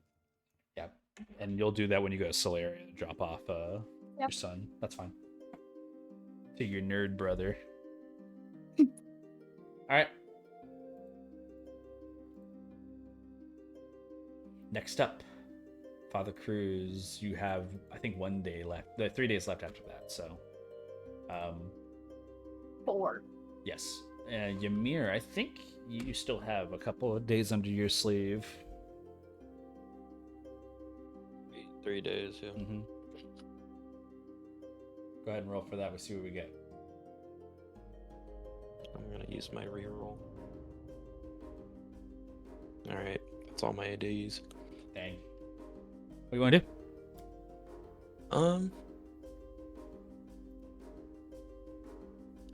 I would like to redeem a little hangout with Glacia.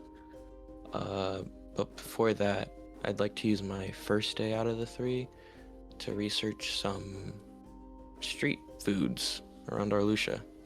Street foods. Okay. Sure. You just gonna just walk around and like try to find something, or are you like just asking around? Walk around, try to find something. Okay, cool. Just make a perception check, I guess. Use your nose. Use your eyes.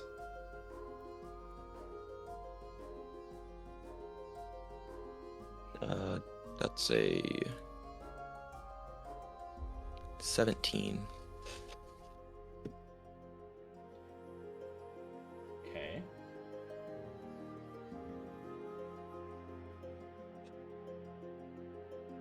Let me see.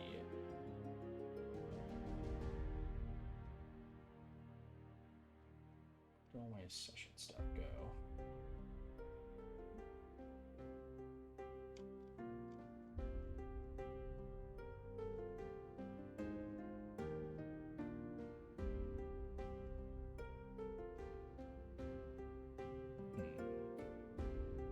Yeah.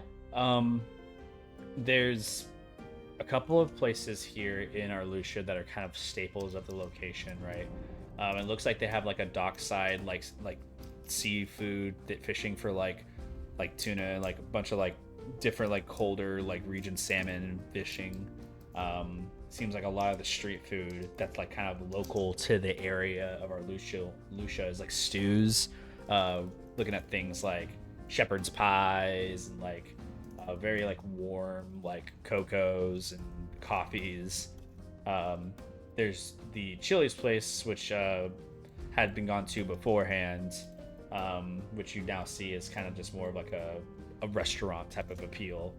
But yeah, a lot of stews, a lot of different types of like hearty like broths and cooked meats. And it's not very like crazy as far as like the street food lifestyle here. It seems like most foods are kept indoors, but there are some. All right. And after I've gained majority of that information for my next few days, I'll for my second day, I'll get some new wardrobe. Okay.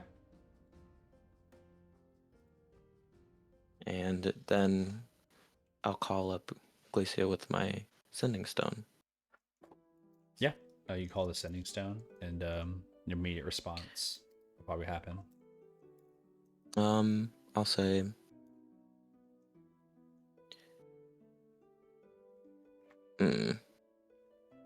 Ymir's having one of those moments where his like mind blinks out just before he's about to send a text message. The perfect text message. What should it be?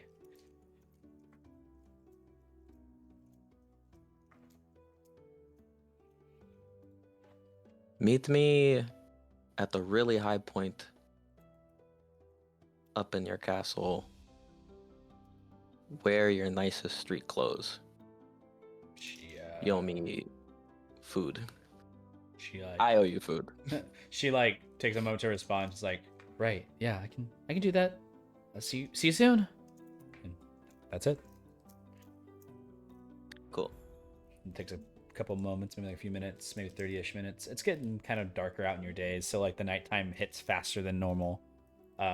So it already turns a little bit darker out by the time Glacia arrives and sees you. She's wearing some nice little street clothes, like kind of like common, like shirt, like a half dress to a like a pant type of situation, and like a kind of a warm like cloak. You look divine. Thanks. This is a nice set. Appreciate it. And you look great too. Ymir's hair is much longer now that this is like the 20 days. He's wearing like a jacket and like a multi-belt kind of situation as he's like chilling on the side of the railing because he said meet at like a high point. And by the way, here.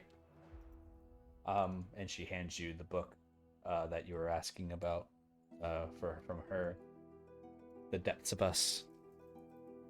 Oh, thank you. I can't wait to read this. It's a good read. It's only one book, but I think you'll like it. It's fine. I'm sure I will. By the way, I'm in book 2 right now. Book 2 already? You're a fast reader. Oh my goodness. I could not believe. Ah! No, I know. It's insane. How they start off the second book without like it's completely new line, by the way. New characters. I'm curious. What happened? What happened? I can't tell you. Ah! You let me know. You're killing me. You ready to head out? Yeah. Yeah, for sure. Cool. Unfold.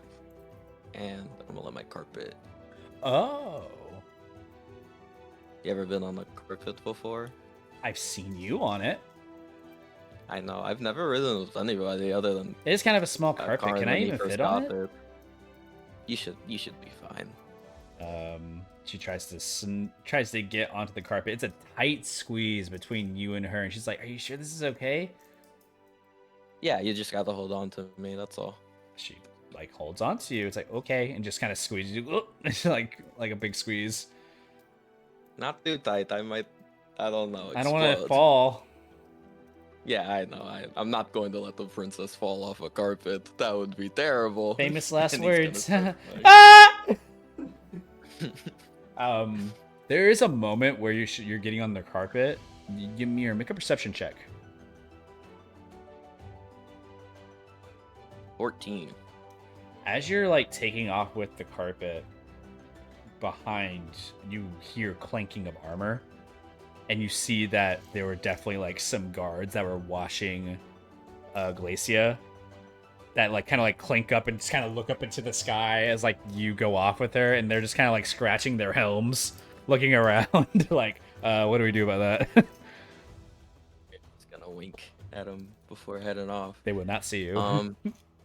Nah, it's cool. It's cool. It's like Ymir knows. You know, the camera knows. The camera knows. Oh yeah, Ymir looks at the camera.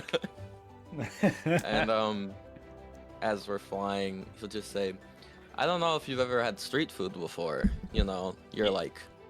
I had some. Fancy. They were like I had some at what is it, Oracle before, and sometimes over in where is it called? Halavar. They have some cool places. What do you I would have like? taken you to. Well, I grew up in Zephyra, so Oh. it's like, yeah, lots of street food basically. How come it's Just so all hard over to the place. hear you in the air when we're moving? Let me just like slow the. I'm slowing it down. Okay. You slow down. Whew. What kind of food do you like? Like, what's your favorite? You might find what I like weird. I'm a weird person. Have you ever had rabbit before? It's a little gamey. I don't think there's not rabbits in the desert. No. It's a little gamey.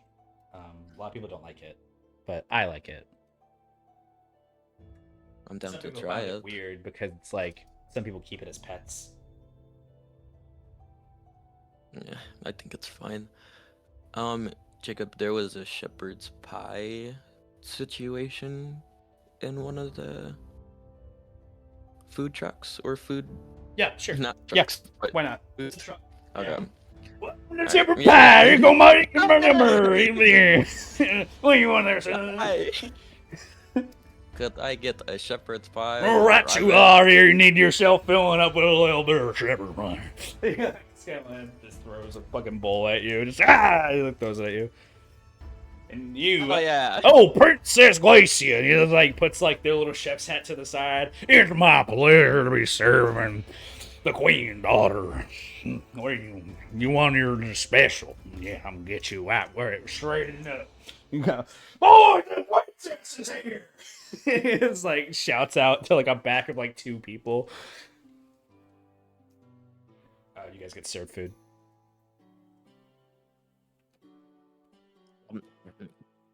Free on the house for the friends of the princess. Oh, thank you, sir. Thank you. That's kind. And they like, no problem. Keep on doing what you're doing up there in that there castle, and we'll keep doing what we're doing down here. You guys walk off. Do you want to eat around here? Or do you want to? We eat get back on the in carpet sky? too. That's cool too. I've never eaten in the sky before. It's pretty cool. Unfold. Ah! Yeah, so often you're like eating on the carpet in the sky. She has to like hold on to you, so like both bowls are in your lap, and she's kind of like eating around you to eat her food. It's like, I wish it was a little bigger. Yeah, you know, it's the size But that it's it fast. comes as. There's not... Yeah, it's really super fast. It's fastest. Karn pulled out from. Did I tell you about Medusa? No. That was a whole situation. Valu turned into stone. Oh. We lost him for a bit, and then we came back, and then we played chess. Giant game of chess. We also met a god, right? Oh. Really? Yeah, it was a weird. Yeah, gods get of an insight fun, check. I believe. Nat 1. She just looks at you, and she just kind of like goes back to like the conversation of a god, and she's like, "What kind of god?" God of fun, I think. Never But heard yeah, of it. that's. You've heard a lot about us and me, anyways. You mentioned the other day that you haven't seen much of your new kingdom since you've been away for so long. So I just wanted to give you a nice little look. I've been learning a lot about it in the last 20-ish days.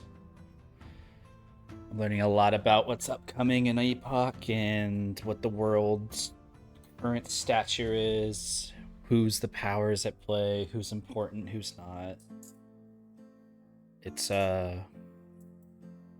interesting. She kind of looks around. Are you scared? No. It just seems like I have a lot riding on me to be good. My mom's been doing this for a long time, and I think a lot of people are worried that I'll get bullied out of my position and someone else may take over Arlusha. That's what I heard. My mom has been very strict about me, you know, even being friends with you guys, because you guys are very open, and it kind of gives this idea that I'm in control by somebody. And she kind of like looks over at you like with a really trusting face. It's like, I don't feel that way, but she doesn't think that you guys are good influences on me if I'm going to be leading, you know, a kingdom. Mir has like a somber look on his face. I don't really know much about politics, but I know a little bit about you, and I will personally do my best to try and not to be a bad influence.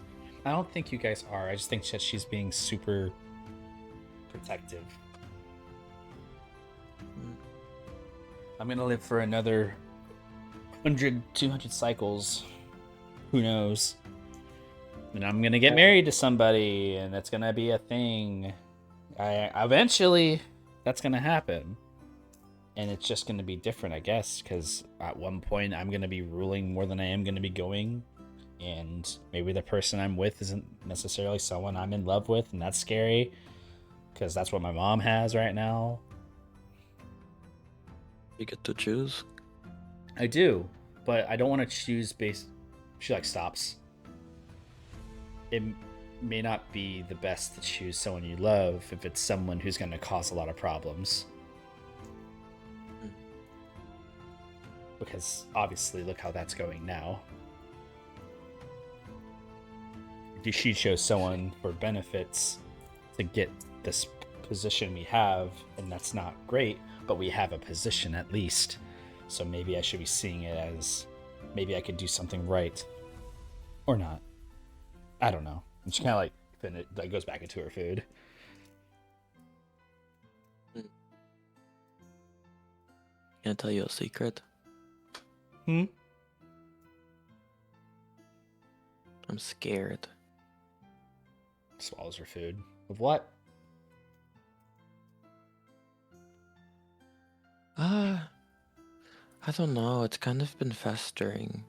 I think ever since the whole Bongo situation. I've never really been scared before, but I'm feeling it with like meeting great people and feeling all these insurmountable odds stacking up against. But I don't feel too scared when I'm around people I care about. And I don't know. It's like, I think when you love something, they find a way of helping. And you're gonna live a long time. That's what you said. I know you have like 5 marriages in that time. Yeah. That's a lot. They still matter, you know. Oh, I know that. You guys helped me realize that, but I'm just worried about after. Well, I hope we're good memories. Even when you're like super duper old. Hope I age as good as my mom did. I'm sure you will. You're beautiful now. I'm sure you'll be beautiful then. She smiles. Thanks, Ymir. She hugs you from behind.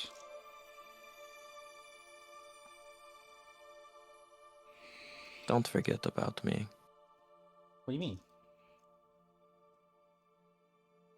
It brings me solace knowing that someone like you will remember me for years to come. She kind of like pauses and thinks about that. It's gonna be hard to forget any of you, honestly. Yeah, we're pretty fucking memorable. And if I don't remember, I know someone who will. And she like makes like a face of like her brother's face and just like an angry like face and just like looking at you like and just like makes a little axe cut to your chest motion. You are a dark humorous person. I thought you laughed.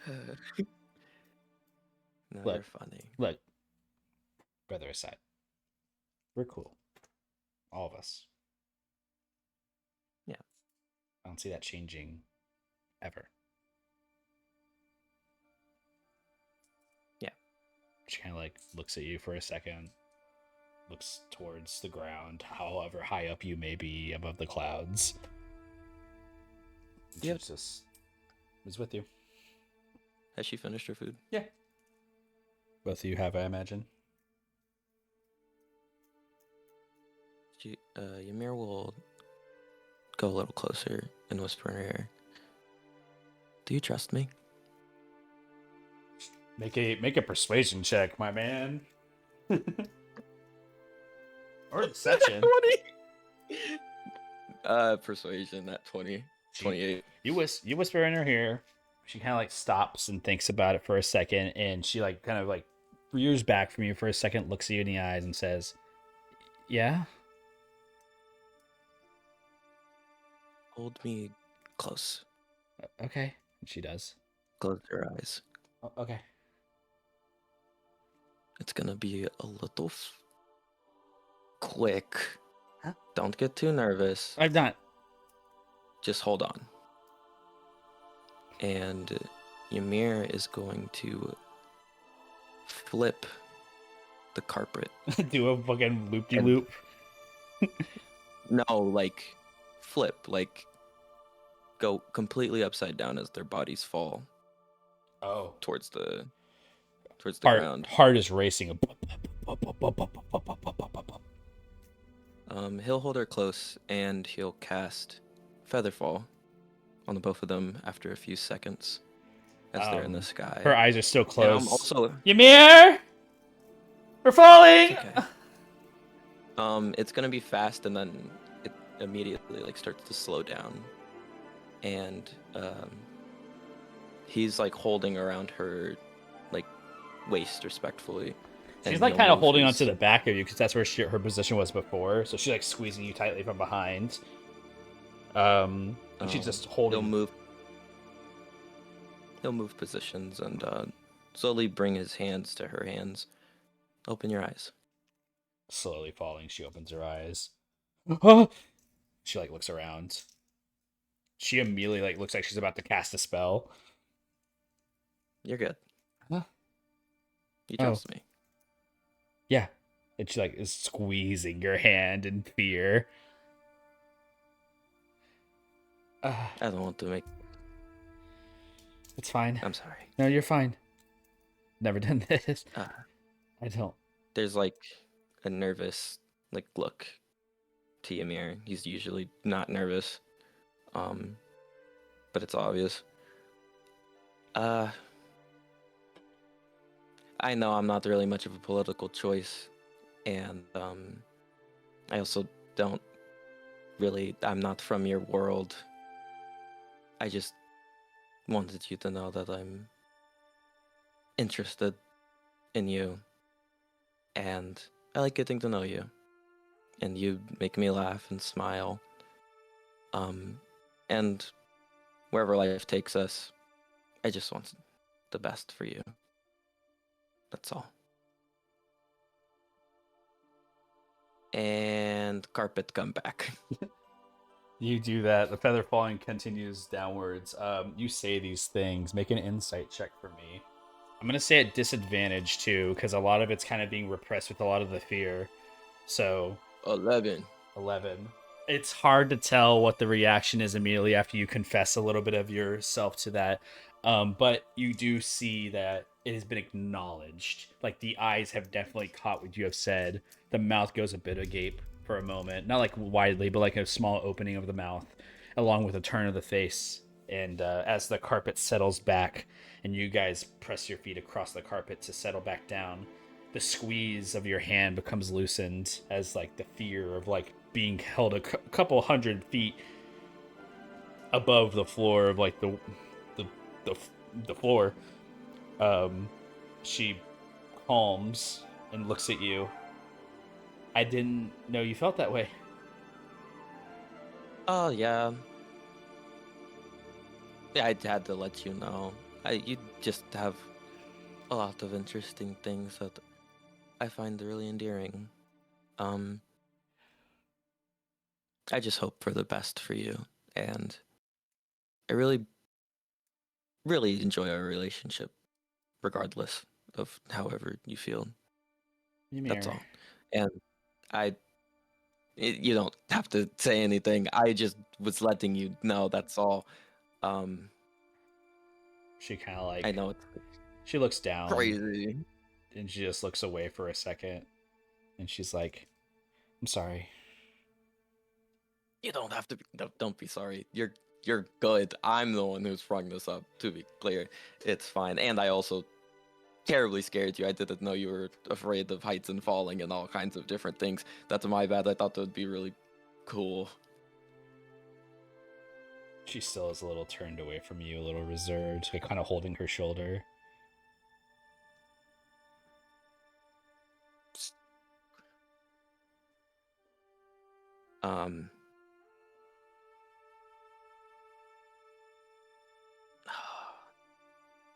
Ymir doesn't really. He's just like he just starts fiddling with his You should the floofs on the end of the carpet. Yeah, I'll just head back. Yeah. Take us back. You guys start heading back slowly towards the ground. She doesn't seem to react the same as the initial moment of this date, basically. And she kind of steps down off the carpet, you assisting her getting down, of course. And she kind of like looks at you, kind of holds your hand for a second and squeezes it, looks at you. Ymir, I can't forget you. I can't forget any of you. And the way you feel, I can't. She stops. I don't think it's the right time. And she kind of like takes a step back. That is fine. I'm sorry. And she kind of takes another step back. Don't be sorry at all. She just like she kind of like shudders in the idea, and like the eyes kind of dart left and right in fear. And she looks at you. I should go. And she turns around. And you see two of the guards kind of like that were just waiting on her, just kind of like arrive like to see her like in their position, and you see them just like make notice and like start to follow her as she starts to try to like walk away.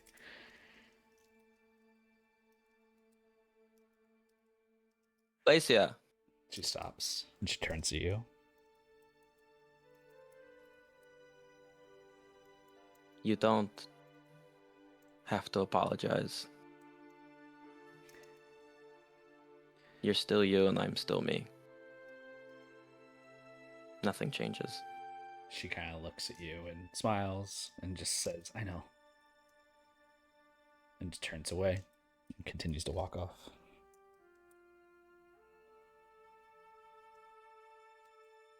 We're going to take a break. We're at 2 hours. Yeah! Frankie break! Out of curiosity, how many people have how many days? I think the only person with days left is Father Cruz. Okay. Oh, and one for Mimosa. Yep. I already used mine. Oh, yeah, you did just use yours. That's right. What Use was your last one day. on? The one day was going to Solaria, going to the Infested Sands. That's what they wanted to do. Oh, but he for the was. final day. Oh, I thought that he was already. I took him there on my down days like 2 weeks ago. He was already there. Well, yes, I understand that, but they're using their last day as their final goodbye. That's what they wanted to do, which is fine. Oh. It's fine. It's cool. Valid. You guys have done Could a lot I of stuff have- time. I'm gonna like donate to the poor on my down days. Don't worry. I'm just thinking, there was a section where I had a lot of days used for This is your first one. just searching in Cruises Town. I was wondering if I could use those extra days to just spin with Robin. If you want to, Okay, cool. just write that as a cameo for those who know who know. I'm going to go ahead and go back to the session starting soon. We're going to be back in 15 minutes, so at 25 for any of you who just want to go and get something.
All right, gang.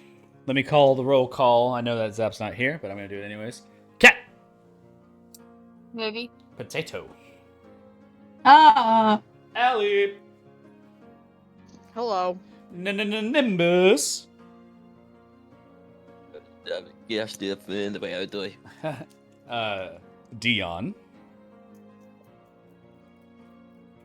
Hello. Oh wow. Oh shit. I don't know. And then I know Zap's not here. So we'll give it 1 minute and then we're gonna begin. 1, 2, Thanks. 3, 4, Any interesting food pieces 5, for the people? What are we eating? I know you guys have 7, snacks. 6, Just died in 7. Hollow Knight again. 9, 10, 11. This is my first meal of the Oh. day, and it's boneless 13. wings, and it's amazing. Oh yeah. Why is she counting? Because she's counting a minute. 20, 18, What? 19, Because said we give Zap a minute. 21, It's a very slow count for a minute. It is a very slow 24, count. Why did I add in It's 5, like 10 fan seconds art. behind. 27, 28, 29. 33? I hate you. Speed run. Counting I believe speed it. run. Let's go. Time me. 1, 2, 3, 4, 5.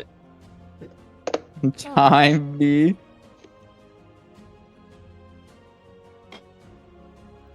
With the barbers, 55, 55, 6, 59. That's what summoned them. You have to start the chain. Hold on, what's going on with your fucking image? What? What? Why? Huh? When did you change your profile picture for my fucking server? What is that profile picture? Ooh. Like for What's Zap, it talking Zap's to? normal profile picture. That's not like Oh. that's not like his common server profile. Just a crazy fucking dude with Why? eyes. Hold on, 1 minute. I'm outing Yeah, I you right see now. it. Hold on. No, It's it's my scary. favorite. Wait, what? It's my No, it's favorite. scary. It's my favorite scientist out of the entire anime fandom that I That's have. crazy, man. It's my favorite scientist. Okay, check my Holy. status, guys. Check your status. Okay. Oh my god. You're so hip with the times, Katie. All right, we're gonna go back to session. Oh, I am? she's so. Oh my god, she's so. All right. Ah. Last for You're so downtime days, I believe, is Father Cruz. We've already discussed this before. Father Cruz, would you please roll a 1d8? 1. Bruh. Wrap it up, gang. Let's Okay, skip the down days. What do you want to do? I don't know. 10 to the poor, I guess. Okay. Don't need to roll that out. You get it. You get advantage on religion checks on your next religion check. Okay. Okay, So it's make it- 28. Yeah, advantage on the next religion check. Okay. That's why not. You just roll another one. Yeah. Okay. I'm gonna feed some more poor, I guess. I'm going to give you nothing. Fuck you. I'm You just know kidding. I'm just kidding. You're feeding the poor. Something does happen, but you don't get to see it right now. what? I got like 2 more days to see what I can get. If you roll a 2 here, I'm There we go. An 8. Okay. Right, last days. With my last 8 days. Well, 2 days, but yes. With my last 28 days. With my last year, Yes. you just do one thing. What do I want to do?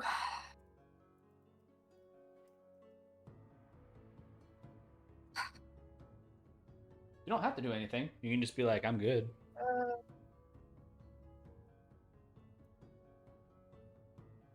gonna ask Carnelian if he's thought of a name yet. Okay. And that's it. We don't have to role play it out. You can just say yes or no. Chop chop. Cornelian, have you thought of a name yet? Does Cruz ask that? Yeah. Card shakes his head. Great. Down day's done, guys. Absolute cinema. Don't even get to know the name. All right. Groovy. Down days are over. You guys have done many thys. Ymir at the end of your downtime days, I would like to describe something about you for the time being, given that you've done a lot of these orichalcum mutations of getting random materials. A lot of sapphires now in your possession. However, Ymir, more than ever present on where your rune arm is, you see like your veins of purple are very pronounced on your arm. It almost looks like tattoos on you at this point all across your arm, as this rune has now like embedded itself, like siphoning kind of the blood around your body. And you can see where the bruising is occurring around your veins on your arm, all the way to your fingertips almost.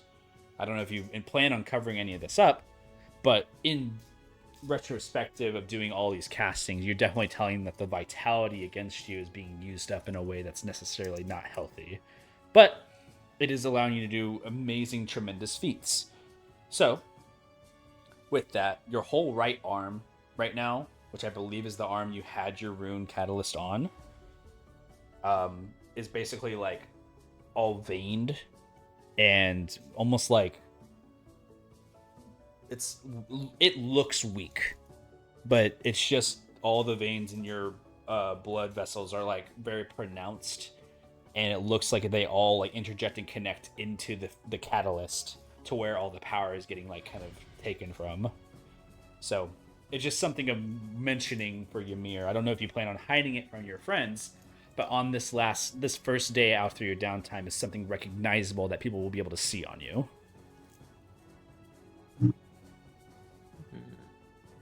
Well, I'm not really covering it because I have sleeves. Like I have my jacket sleeves. Yeah, it goes So all the my way hand- to your fingertips. So if you just have like anything in your hand and everything like that, it will show on that as well. Just as a curiosity, if people want to point those things out and visualize them, the party will see that the next time they bump into Ymir, saw all these pronounced veins on their arm from the catalyst. However, the sapphires you acquired are real, still exist, and are in your inventory, just in general. Like, they just are there, and that exists. As for, like, reasoning beyond the ether, there's also a fracture of acknowledgement that there is some random spirit of a deacon of some kind out there in the world as well. So, when you think about why cost, remember cost. So, that's the first thing. Second thing is Velu. There's a sending for you. Oh, yeah. Can't reach you. You have a ring non-detect. Never mind. So, no sending for you. I take that back. No. No, you're right. You're wait. absolutely right. That was a complete mistake on my part. No. No sending. Take an inspiration though. Maybe it would have been helpful. I'm like, We're going to cut to the time of Carnelian meeting up with this group of like 30 individuals that he was invented by Sir Capo Gen and whoever is like this big esteemed crowd on the day before type situation. You bump into him. I want to say everyone also followed. I think that's what was said without Mimosa. You're going to show up the day of, like what he said, but I would say like probably the night prior you try to seek him out or try to like identify them. And if you want to do that yourself, you can. To try to maybe answer some of these quick questions the day before. Otherwise, you guys will all meet up like at the location during the first night. Sure, if I can meet up before and then go back and tell everyone and then go back and actually do it. Yeah, well, it's more of like an opportunity so that way you can figure out the buy-in. So I'll allow you to make a perception check for me. Okay, perception. Let's see. And you're kind of just roaming around the area of the kingdom. 7. Wow, 7, 6. Okay, well, before you tell me the response for that inspo that you gave me earlier, was that a temp or a perm? Oh, no, that's a perm, so you can just use it if you want. Okay, never mind. Fuck it, I'm not using it. If that's a perm, I'm keeping it. Oh, sorry. Were you asking about... Let me rephrase that. That inspiration you gain is for this session. I'm sorry. I thought you were talking about... Never mind. That was my bad. No, okay, It's then temporary. I will use it. Okay. This session 6-7. That's really close. 24. 24, way better. Surely enough, you're able to identify the location of this guy. He's not a hard person to spot, but you do find him. It looks like he's in the middle of doing like some preparatory things. He actually looks like he's fighting with somebody, like he's doing like a sword fight right now. And it looks like there's like some type of Practice? It looks competitive. It looks like he's like in the middle of like doing like a session, or maybe it is competitive. You haven't really saw, but you see him and he's currently like has a much larger sword than the other opposition, and he's spending a lot of time doing like really open guards and like smacking a sword away and like kind of circling the individual. And you see like his technique is mostly just when he walks around, he waits for an attack, he guards the attack and parries, like with a big sword. So he's like doing a lot of like waiting to strike moments. He's not really like taking it seriously. Carnival, is there a crowd? A couple, like maybe like 10-ish people around. Some others are wearing gear, look like they're about to go up as well. Carnival kind of walk into the crowd, seeing him. He'll kind of like nod his head over to him and wait for him to be done. Yeah. Yeah. As you kind of walk up, you see the individual they're fighting is the... Which one? It was one of the other guys you had met, Sir Liam Bravik, the red-headed guard, and he's like trying his best. And the guy is like a fencer by trade with like a short sword, rapier type of like sword, and he's like trying to get stabs at him, and he's like knocking it to the side and constantly like attacking him from behind. You can see there's like a point system accumulating right now, and Sir Kappa is like way up there, and he's like bored, like he's like kind of like taunting and like look at the guy. It's like, show yourself, Liam, strike me. Liam like look exhausted. He's like put every ounce of effort into what he can. He's like, you don't play fair, Capo. Take, yeah. Like goes another one, and a final parry and a smack to his ass. He just falls to the ground, and just like he sheathes his like larger sword. It's like puts his hand up, claps for him on the ground, and he looks at the other two. You two, next. And he like points to you, and he walks over towards you. You see two individuals going and starting to do their own fight.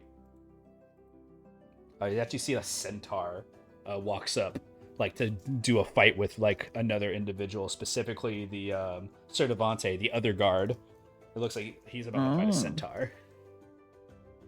I kind of look over at him. Well, practicing? Sword Vale. It's a kind of a club. Oh. It's just a any of these people joining? Most of them are already members, but it's just some people as well are potentially. What can I do for you, Carnelian? I consulted some people that I was thinking about bringing, and I have some questions. Shoot. So, with this weird barrier around the city, what is your re-entry? He kind of looks at you, and he kind of whispers to you, the barrier is only held above the city, all the way to its confines of the outer rim. It does not, in fact, cover breaches from the underneath. He kind of like looks at you, and he's like, the intention is to create a magical tunnel that can close upon will. And that is easily done? With the right individuals in our group, yes. It is a strategy to go back in. To leave the veil of the Terror Shield is rudimentary. We just walk out. But going back in, as you mentioned, is difficult. It is an escape plan that I have set aside some individuals for when we come with or without the creature in hand. Okay. Alright. I have quite a few more. Are you ready for the next? I insist that you ask. Okay. Am I the only one that is going to be the perceptive eye, or do we have other ways of seeing? We intend on using some light in the scene to attract some of the creatures. So those light sources will be made aware in their specific settings. I don't know if you're familiar with glyphs of warding or not. Not too familiar. But they are activated upon an activation cue, which will cast a light cantrip of a kind, which will only be lit for a designated amount of time. We hope that this attracts what we're looking for, and with that being said, we can then set acquire at the item of interest. And he kind of looks around. I would recommend that if you are bringing your allies, that they do not get too close to the light that is going to attract. We already have somebody who's going to be in charge of capturing. Okay. And how are we going to really see to get to that forest and getting into the right positions and whatnot? Ah, yes. You are very concerned and very wise to be. And he kind of looks around. He points over at the centaur who's fighting. See them right there. Mm-hmm. Strong individual. A ranger of sorts. They're a very keen tracker. Not to only mention, they are able to use many different ways of using the ethereal plane of travel. So they'll be guiding us through another plane of existence. Oh.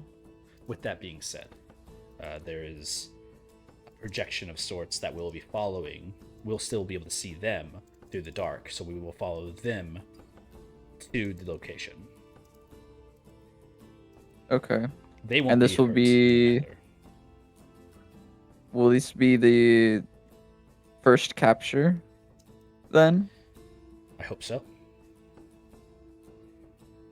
Is this for also your first attempt? He pauses. You make an insight check. Okay.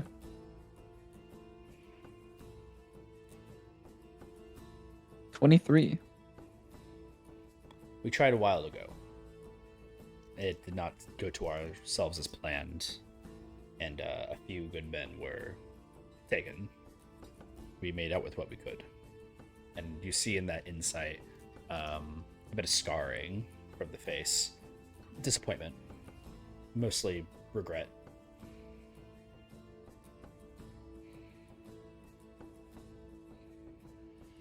A misjudgment of our understanding of how the creatures operated, so to speak. We had someone who was holding the light instead of having it present. We did not expect that person would be the first thing was attacked. We assumed that the light would be attacked first. To our surprise, when the light was snuffed out, it was very quick for us to lose track.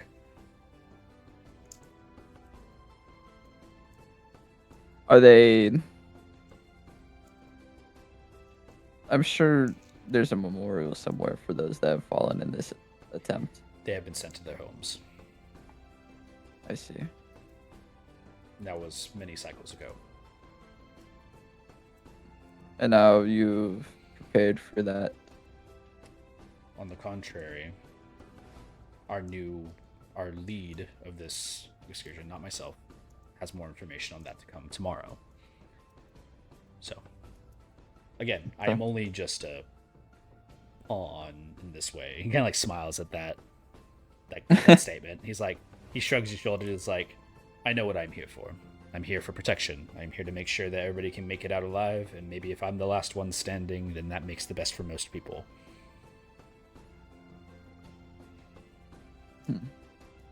I'm only asking you to proceed with me to be a better eye.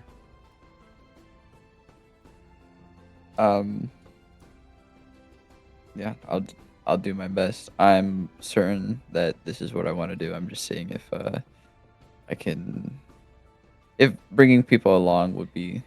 Grabs you by the shoulder and shakes you at the shoulder. Very well met, Carnelian.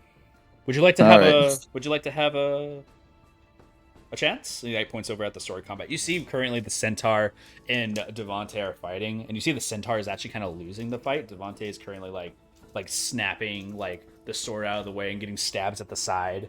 A much larger target, so it's much harder for the centaur to fight hand to hand. But you do see that they use a lot of like techniques to kind of like move faster away from them. But you see that they're like kind of like winning the fight, and as you they point over, you see the centaur loses, and Sir Devante kind of like holds his sword up in the air, like ha ha. It's like everybody's like kind of slow clapping. It's like, would you like a try? I'm not too keen on swords, but if maybe we could do a fist fight Fist fight. instead. Would anybody be interested in fisticuffs? This guy looks around at the group who are all like dedicated to sword fighting. There is one who looks of interest. Sure, I can do it. You see, it's a woman. Recognizable? Nope. I'll give you a picture though. Okay. Let's go, baddie. But she's really ugly. She looks really young, actually.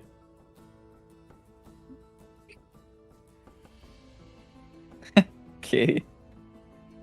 I'm like, it's very like free-rin type of like young face, but elvish in the nature. You see, she has a sword on her back, but she looks like she has open palms, and she looks like she like kind of takes like wraps her hands a bit. Who is it? She like steps out. Karn walks forwards. Hi, and she like puts like kind of like leans backwards, puts her hand out to shake your hand. Sure, Karn will shake the hand. Lady And then Post. walk back. Nice to meet you. Hello. Lady Robin Post. And she kind of takes her hands and puts them out, and she puts them like one to her face and one down to the side. Karn is going to do wide stance, legs wide apart, his arms out to the sides. Like full Not dominant defensive stance. She puts like one fist Make up to her himself cheek and wider. one hand to the ground. She has like a positional boxer stance basically. And she's like, "All right, no holding back." And she goes in for a punch immediately to your wide stance. Go ahead and just make this is just a roll to hit with strike, so Yeah, let's see if she makes it. might not. What's your AC right now? 19. With the you have the bracers on, right? Right. That's pretty funny. Magical items. The first one misses. A wide right hook. Cornelian, you just shoulder out of the way of it, dodging. An opening is made for you. I want to just shove her to the ground. Okay, roll to hit. All right. What is this? Just unarmed strike? You also see she's a little bit smaller than typical at size. She's actually a halfling. Now that you're getting a better look at it. Oh, my size, I see. What is that? An unarmed strike? Yeah, unarmed strike, roll to hit. Okay. Nat 20, 23. All right, well, you're pushing, so immediate push Straight to the ground. to the ground. They fall over, and she like wipes her legs up and gets back up. She's like, "All right, no more messing around." And she like kind of comes back in, closing the distance. She sends a strike again to you, but you see instead of a strike, she kind of feints it, and she goes for an elbow with the other hand, and she like has to cross you with an elbow. She's gonna use her halfling feature. Luck to try to do that. Her feet? Yes, she can't roll ones because she rolled a one just now. She rolled another one. She can't roll that. Wow. Unarmed strike is a 19 exactly on that one. Damn. So she does get an elbow cross on your face. Sharp elbow. Okay. Kind of slices across the chin for a minute. You kind of take 2 steps back, and she has the elbow up. She puts her hand back to her position, the other fist down, and she kind of like rears you to come in with the other hand. Like she kind of like beckons you to fight. All right. Karn's gonna wide stance crab walk over slowly. And then he's gonna try to weave a hit and then do a big fucking uppercut. Okay. Make a roll to hit. All right. 7. 7. As you go for the uppercut, she does like this like boxing dodge underneath, like beside the uppercut, like kind of taking the elbow to the side, and she grabs the hand, and she's gonna try to grapple you. Oh. Okay, that's a 20 to hit with the 18 plus He hits. So the grapple. Do I attempt- contest? It is a contest. It's a strength check. So it's a strength Oh, saving throw. It's not a high one because she doesn't have a high strength. She's just trying it. 15. 15 succeeds. You see she was gonna full on like throw you over her shoulder to your back. Like she was gonna do one of those like situations where you overextend and you like into a throw. But as you grab the arm, you instead kick out of the grapple, and then you're kind of in a position like behind her now. So I want to suplex her. with that, I'll give you advantage on the strike, advantage on the hit, because you kind of like have taken surprise. Can I suplex her? You have to roll a hit first. Okay. Unarmed strike. Unarmed strike. Come on, big money, big money. 17. 17 hits. It's Hell yeah. She's wearing armor too, so you just hit across like a certain AC threshold. Basically, you can see that she tried her best to dodge, but as the hand goes wide, you grab around the waist, throw back, boom, hit onto the ground, 1 point of damage for a suplex. Because you just an unarmed strike, really, and she like kind of like ugh, and just that wind's knocked out, and she takes a knee. She's like, I concede. She like, grabs her chest. I'll put my hand out to try to help her up. She like smacks the hand away, standing up. She's like, Right. good fight. She's like stretching her arm out. It's good. I haven't done Hard for to that. stand up straight. If it was swords, though, you'd be screwed. Like just rolling their arm around. That's why it's just fists. She's like looking around. It's like, well, best of luck to you, whoever you are, weirdo. Okay. And she like kind of like grabs like her like chest and side and just starts walking back. You see Sirkavo's like kind of snickering at the idea. It's like later Robin Post. She's one of our newest halfling sword veil immediates, full of spirit. Very defensive. Indeed. Kind of look around, and you saw Devante in his fighting style. He's actually the one who started all of this sword veil initiative, just as a fun sparring. Happy to see you attempt. It's good to see a new face. Come by more often. Maybe after the triple eclipse. We'll see. He kind of like nods at you. Well, is that all I can do for you, Carnelian? Yeah, I'm good for now. Appreciate your time. He kind of nods to you. It's like, who's next? And like walks up, and everybody's like, like everybody's groaning. I'm gonna run over to the group. You rush over to the group. My And party. You share the information you found. Yep. Shared all the info. Yeah. To not keep everybody like in time. The only info you The didn't boat grab, with Liam. Carnelian, is asking about Liam. So we'll say that never happened because you forgot. Could Cruz do it? He knows Liam. You know Liam, but you don't know who Carnelian's talking to. I mean, other than what he's described, are you just going to approach him randomly and just say, hey, I'm one of the guys that's going to come with you? No. All right. I'll find Liam It- eventually. Yeah, but we'll see what happens. Without any information on that, Father Cruz, you trying to wait out the moment. Idris, a little Hey. bit towards you. Nice. There's been kind of a rile up about some of your performances, and some people are asking you to put on a performance before the big eclipse.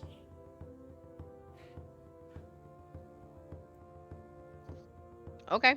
They're calling it like some type of like party basically, and they want you to host like for like a performance, and everybody wants to kind of like have you be the face. I would love to.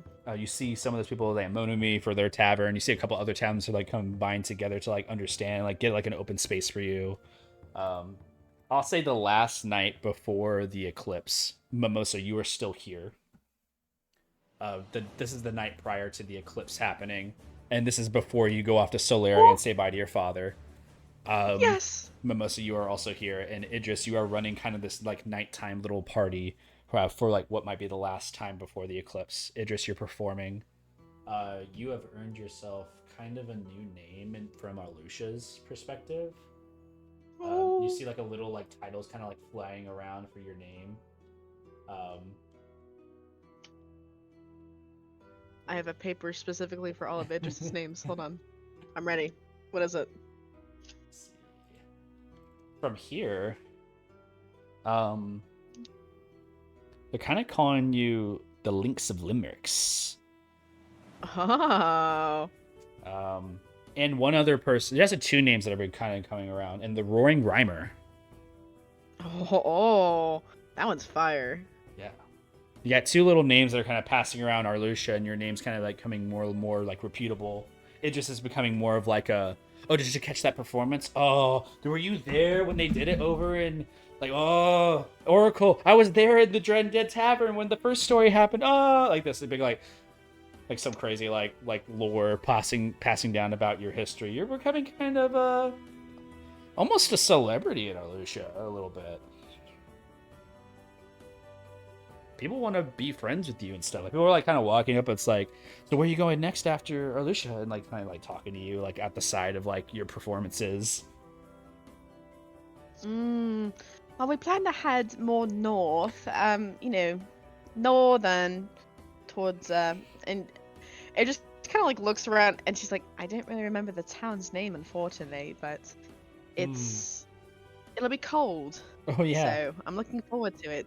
I need a new winter coat, if you know what I mean. And they like literally say, well, it won't be too cold when you're there. You're the hottest thing around. And they just like laugh at that. You're too kind. And they're like, can you like sign this thing I have? I don't know. Please. It's like a napkin, but it's like whatever. Sure. It just signs her name. Oh my It's gosh. the full title. Ah! It's like they run off with the signing of the thing. The other one's like faints on the ground. Just like, Oh, are you okay? he's fine. He picks him up by the shoulder. It's like, you're just so much hotter in person, and just like walks away with him. Oh. You're still Okay. performing and having like a time. Your friends are like the VIP section of your party, basically. Glacia is also in the VIP section. The Queen has not made an appearance. You see some of the other familiar faces you've already met at this party. Glacia is like sitting down with all the rest of you the night before and sharing like maybe like a few like small cocktails and stuff like that. All of you who are maybe or may not be here are here. Party is a bit reminiscent, Idris, as your performance is going on. There is one person who approaches you, and it is this individual. It's actually Sir Capo, the same Tabaxi, and they approach you. They find a moment during one of your breaks of your performances and kind of raise a hand to you to grab your hand. It's like, pleasure. It is Idris. Nice to meet you. Yes, that's me. He kind of kisses the hand, like taking a bow, like a very like formal greeting. Oh, I hope you are having a wonderful night tonight. I am.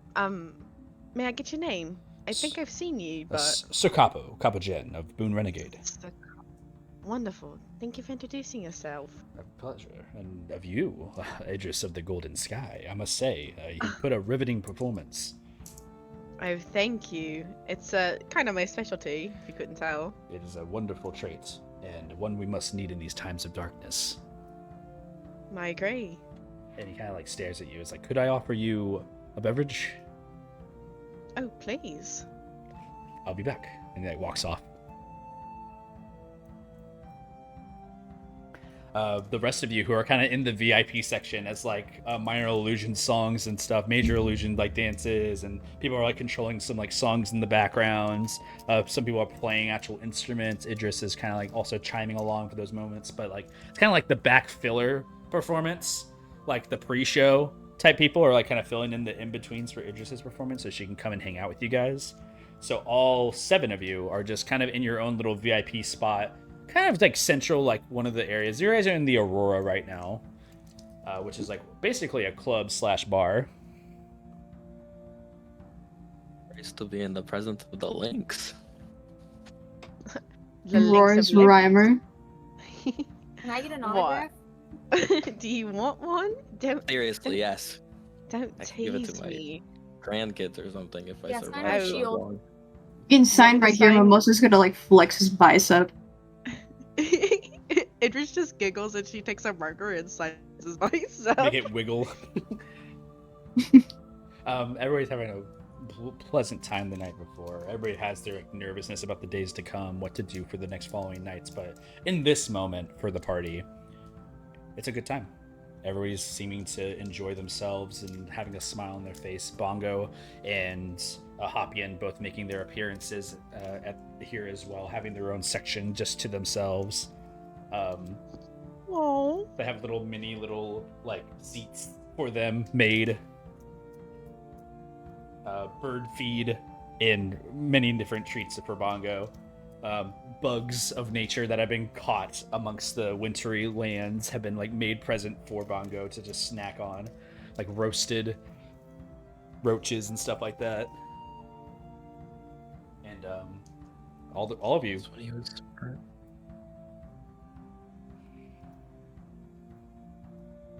Returning back to the VIP scene, walking up with a drink for you, handing to you, Idris, Sir Jen. All the rest of you see this person for the first time, other than Carnelian. Velu, you now have an opportunity to make another history check to see if you can identify who this is. Actually, this is the second time I've seen him. This is the second time you've seen him, but you didn't get the But it's just the super first close. time. Yeah. What do I make? History? History.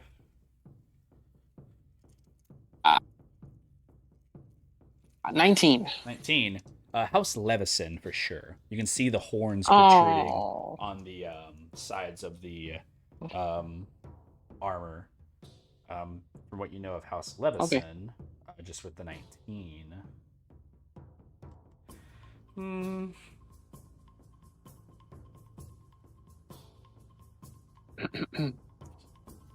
Well, for what you see from Levison, what you remember, they're the wyvern, like as far as like their symbology, and then yellow, green, and gold is like their colors. So, with that, he kind of like presents himself, presents a drink to you, and nods ahead, Idris, and says, "Quite a group you have. Oh, Carnelian!" And he like puts a hand out, and just like a hand out to shake yours, Carnelian, like in recognition. And shakes the Oh hand. yes, this is my whole group that I've been traveling with. Oh, you're all the. He's already like kind of looking like he's had maybe a few or two, and he's like kind of like staring at Carnelian. Says to you, it's like, oh, that makes sense. And then he looks at Glacia. It's like, my princess, and just takes a knee immediately. And Glacia like kind of like shrugs the shoulders and just kind of like, hi, Sir Capo, how are you doing? And it's like, I am well, my princess. And he stands up. I did not realize your affinity to the group. Of course, they are magnificent heroes. I will be off. Idris, would you mind for a dance at some time? Oh, please, of course. You will know where to find me. And he like makes finger guns. He kind of like looks over at Glacia and he's like, takes like a weird like half bow, not sure to be like respectful or not at the time. And then he just puts like a hand up to Carnelian and then the rest of you and walks off. And Idris, like, as soon as he like walks away, she has this like smile on her face. He starts walking off. She turns back to the group, smile still on her face. She goes, "Did he just finger gun at me?" I think he Like- did. Like You're finger gonna gun- need some alcohol for that lance that you're gonna have with him later. Oh, and as soon as a Lance? dance, wasted. as Dance. soon as Lance? a dance is mentioned, Idris points at Mimosa. You owe me one too, by the way. Do I? Yes. Almost just like, physically like sort of looking at the ceiling, trying to like figure out when to like, and then he'll snap. Oh, okay. I mean, you might hurt his feelings, unless you don't care. Well, I'll dance with him first, and then dance with you. What's the harm? All right, I'll be here waiting. Okay. You see the time passes. You share a dance, Idris, and most of you find a drink and also share a dance at a time. All of you guys are enjoying the moments that you have. Making an appearance kind of at this party just for a short amount of time. You do see Merlin, who kind of like walks into the party where it's all happening, and he like takes a gloating like glance at everybody enjoying their times, and he kind of like looks around. He sees where the bar is. He walks over and talks to an individual or two. Very out of place, Githyanki in the middle. Everybody's avoiding this person. And he's just like walking up and he's like asks a question. He seems to be here for a momentary time. I bump into him. Yeah. He's like mid asking a question. It's like, the music, it's loud. It's kind of. Oh, you. You. Ymir. Is this her? Right? Merlin. Indeed. Not said. You Didn't know. You are entertained by all this. It's nice. Yeah, My friend is hosting it. He kind of like You. looks around. Is this your setting? Oh no. No. I must be back to make sure the preparations of the Arcanium beacon make their way to the night for the Terra Shield. But I did stop by to give her my thanks, and she points towards like the bartender who's like there. She had sent some resources for some of my mages who were working the night, knowing that she was being busy. So I came to give. He kind of looks at you. What do you? I'm sorry. I need to. You see, he still has like a detect thoughts active, but it's like overwhelmed by all the different thoughts in the area. He seems like he's like trying his best to keep track of everything. You look stressed. It's a lot of bumping and grinding going on. Like looks around.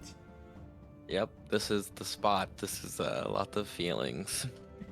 He checks it out. And he like looks at you, and it's like, well, I will be gone now. You. Before you.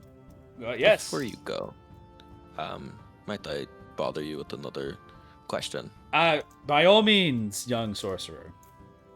Ymir will show his sleeve of runes. Looks at it. And An infection? Well, it's what it looks like.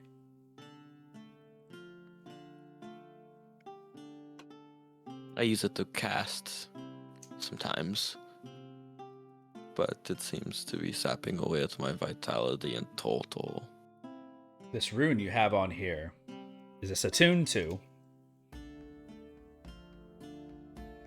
I mean, it's in my body. I don't know if I'm attuned to it.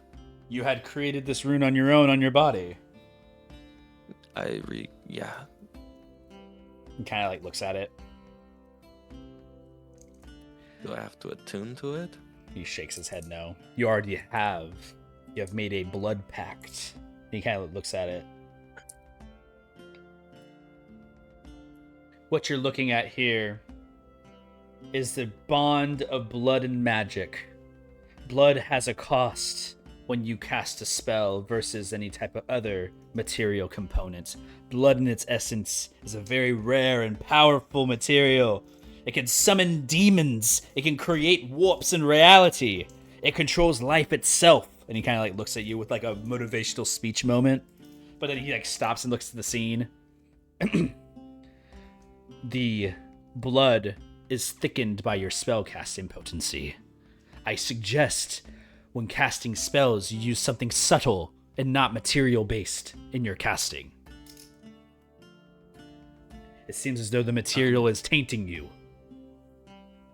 Any suggestions on these subtle? Whatever you are using has become part of your bloodstream.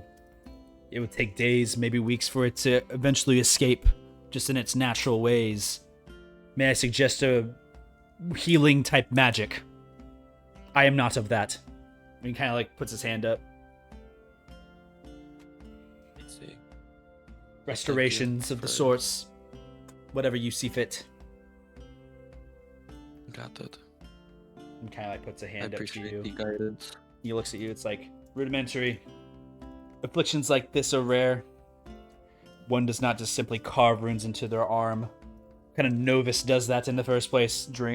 Goes to try to like reach for something like out in front of him, and just kind of like puts his hand on the table in front of you.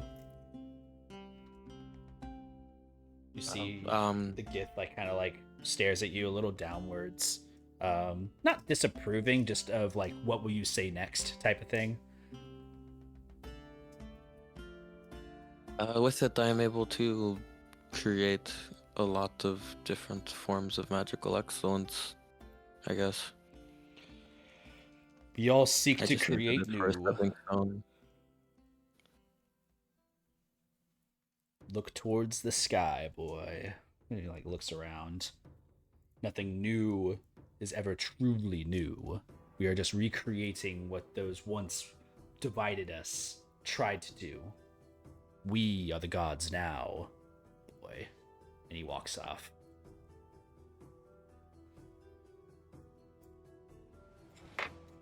Ymir just blinks. Yeah, Flips he everybody. had a weird like episode just being in that What? room with you. Ymir's like, what? He's on something. You return back with like whatever you have maybe gotten from the bar, maybe a drink or two. Idris, you and Mimosa return back to the VIP section after a dance. You shared a lovely dance with Sir Capo. He was very gentlemanly. He wasn't doing anything weird. He's spinning you, like having like a kind of a moment, like grabs on your waist like once, but it wasn't like an intentional like I meant to disrespect you thing. It was more like I'm more giving you into a dip type of thing. Fire. Yeah. Love. He's a very, very respectable man. Aw. Yeah, the rest of your night goes as planned. Does anybody turn in early, or are you guys gonna do it to the break of dawn, yo? Or night? Mimosa is. Bye, Mimosa. Mimosa turning in early for the night. No, not early. I mean, like he's going out all night. He's staying up. Oh yeah. Yes. He's staying This up. is his last night. Idris will stay up with him. Be up too.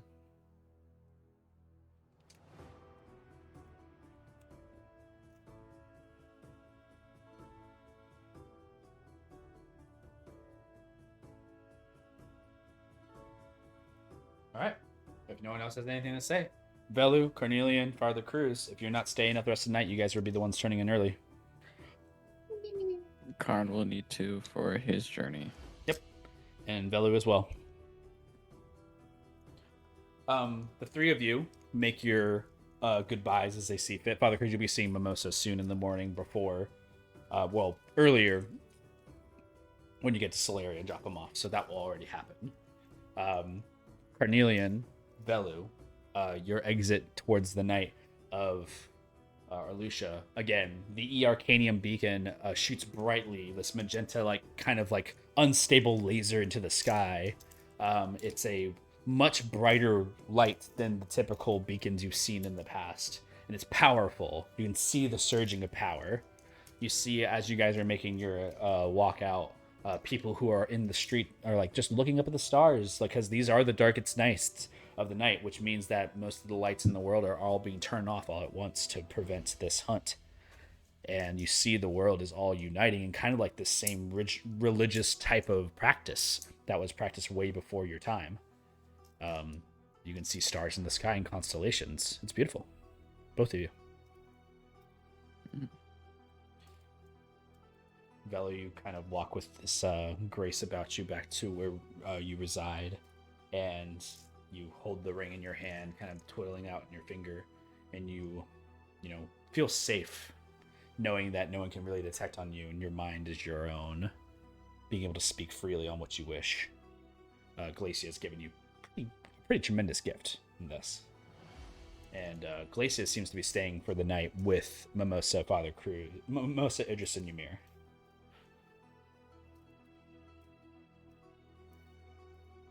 So, I'll say with that, Father Cruz, Carnelian, and Velu, we're going to exit you out of this scene for the time you guys go to your long rest.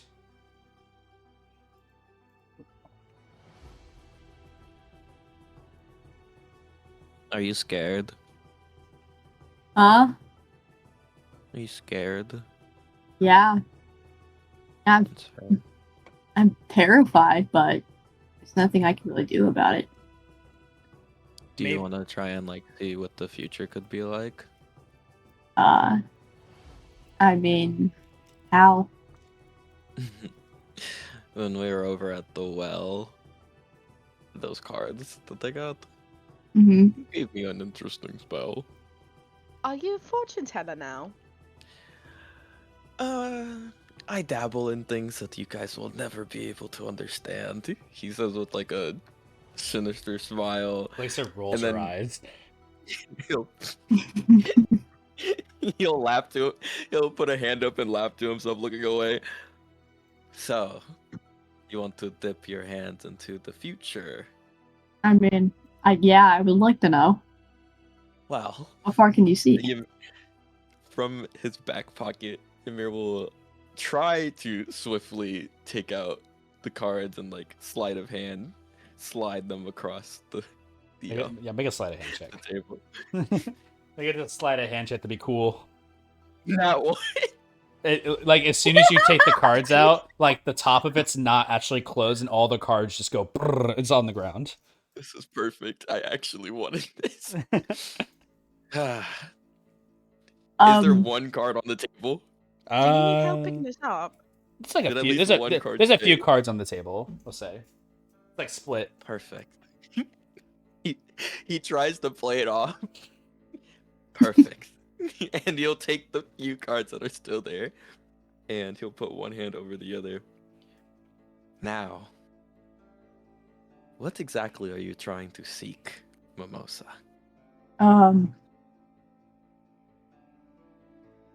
Will I kill anybody, or will that be the Narender? Is it, Will the Narander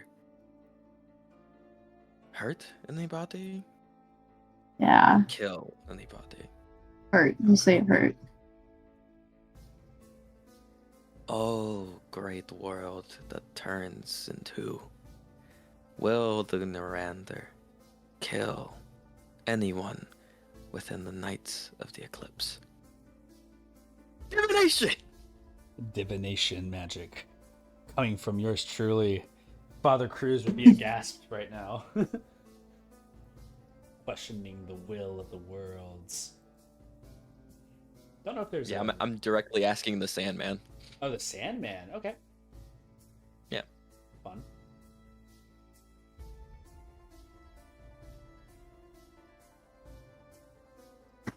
Did you have incense with 25 gold pieces? I'm just kidding. You don't need it for the cards. Yeah, I was about to say. I don't want to be a mean guy.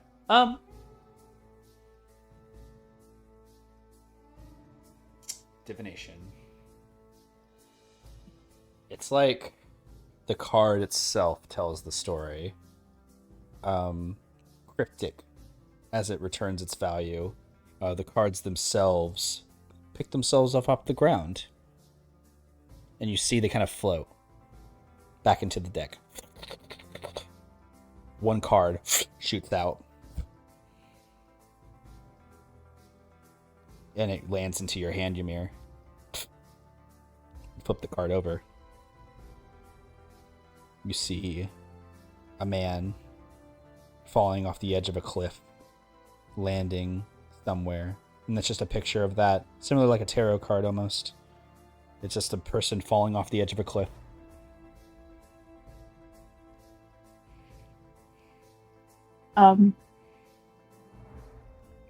Ymir hasn't shown it to you yet. He's like covering it with one hand Wow. as he's What trying does to it trying to say? act sister.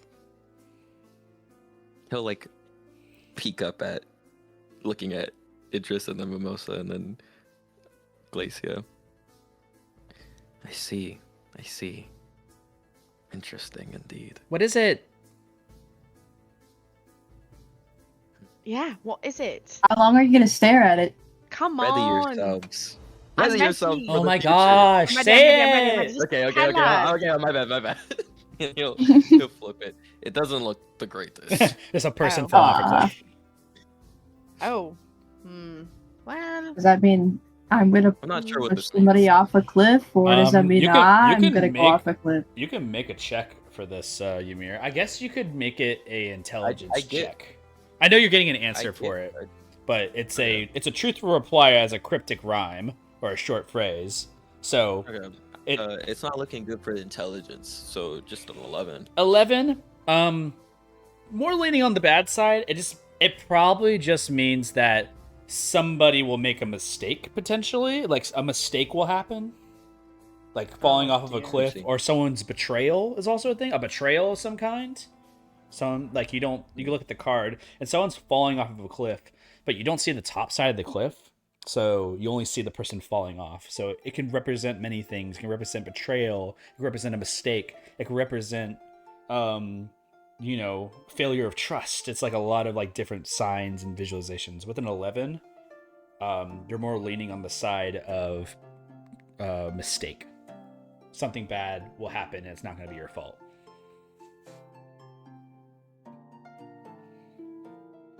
Something bad might occur, but that won't be because of you. Uh-huh. Is that it? Do I have like a reply? Nope. That you just get a truthful reply. My reply to you just as the DM, like DM saying so. What's that? Okay. My thought process, like my DM answer to that, is the Mirander's definitely going to hurt somebody. Kill somebody? Somebody is kind of like the thing there. Something, for sure. Somebody, not sure.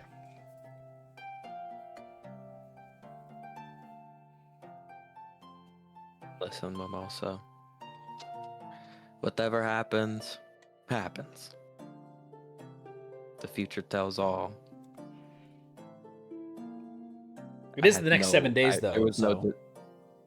I had no destination to what I was going to say to you as he kind of just starts packing up the card. And puts it back in his pack, and it's like, that's it? I just thought that was cool. It was cool though, right? I could see the future now. Like, all the cards Like, floated it's up, a it went back into the magic. deck. Like, what came out? That was Mhm, super cool. I thought you did that. Really neat. Well, I mean, I technically did. Like that was my Do you spell. mean to spill them all over the floor? He looks so rich. Right? Of course. Oh. Insight. It is the will of the Insight. Magi. Insight. Deception. Insight. Not even gonna try. Actually, no, fuck. 27. Deception. I'm deceptive. Wow. 27. 27? Fuck. Wait, hold on. I got a 16 plus 8. 24. Damn, why is your shit so high? Bro, Mimosa, you've never been lied to by Ymir before. Man, I'm slacking. Well, Moses is gonna boop Ymir's nose. You're a bad liar. Haha. Going back on all the times Ymir is definitely 100% lied. I'm gonna miss you for at least 3 days, bro. I hope you do. I hope you miss me really, really bad. You Why are see you saying it like that? Glacia gets up and looks at all three of you, and she's like, I think I'm gonna go. Oh, you going to? And Idris like pops up and runs over to hug her. Oh, thanks. And she like gives you a tight hug, and she kind of walks up to Mimosa to give you a hug.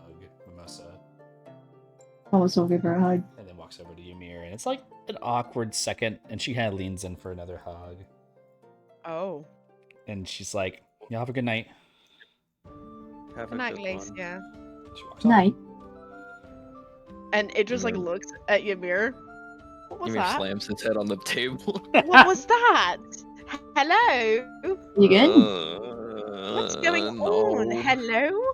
And it just like walks over, grabs a chair, and slams it right next to him and sits down. What was that? Like bad. You know just what? Not good at just. Not good. Uh-huh. I suck. What with happened? No. And it just like hugs Ymir. You're not bad with people. What happened? What happened? I just. I had took her. I was on like a little date, and Mhm. like You took her on a date. I just wanted to be honest with her before we head out. Mm-hmm. Just to let her know that I was like interested in her and not like In that Not in moment, a Momo's just like friend drinking way. something, and he's gonna snort through his nose into his cup. And then it It was looks something over. along the lines of like, it's not the best time, and yeah, and I mean, given all the context of everything that she said, like, I understood that. I mean, in the back of my mind, I was like, yeah, that's probably not gonna work out. But like, if you don't try, then you Right. lose anyways. So Oh, rejection is rejection. It's fine. it's okay. I just That was awkward. It feel happens bad to the for best making of us. awkward with her. What's wrong with you? And Idris now points at Mimosa. What was that reaction there? You snorted that Oh. nose. I just wasn't expecting it. I'm gonna be honest. What? Him Oh. and Glacier? No, it's just like not that. It's just like asking her, like before the 3 nights. Well, it's like I it's would've like a all or waited. nothing question. You know what I mean? Yeah, it was stupid. I don't- Stupid. Stupid. You did fine. No, it's Idris just like rubs his shoulder. It's okay. Now coming Oh, back to the well, stage, stop Idris of the doing it. Golden Skies for another performance. Give it up for Idris. Jeez. Okay. The crew, let's go. My feet hurt. You're almost at your last performance. You know you had a couple more in you though. Make a performance check for me, might as well, just to see how this like end of the night type of performance goes. If people are like I'm using chilling. I'm using my bangles. Are you making everybody do like a synchronized dance? You know? Yes, it's 19. It like breaks. People are breaking into macarenas around the fucking stage. Oh jeez, not that lame. Okay, well, I didn't think it was that lame, but all right. What's the total? 19. 19. Yeah, everybody's having a fucking baller time. Mimosa and Ymir, you're kind of sharing like this area with each other with your own drinks available to you. Mimosa, you've gotten to the point of being a bit inebriated. You're kind of leaning on like low for as far as ability to like cognitively think at this time. Getting a little drunky poo. Ymir, it's you can definitely see the alcoholic effects wearing on Mimosa. You see Idris performing, and you can't help but feel the way you feel still. It's a little sad. But all your friends who have left. Glacia is now gone, and it's just you and Mimosa at this VIP area. He's gonna like, his head's still on the table, and he'll like sort of look up. You cannot hold your alcohol. I drank more. I could drink equal amounts. I'm bigger than you. And I'm also immediately magical flexed than both you. of his arms. My bicep is as big as your head. Probably, but my brain is as big as your biceps. Well, then how does it fit in your head? That doesn't. Well, try and think about that, since you're, so smart. I am smart You are smart. No, you are smart. in my own way. Exactly. At least my father says I'm smart. I'm strong in my own way. Yeah. Yeah. And Wilson will like poke his tiny little arm.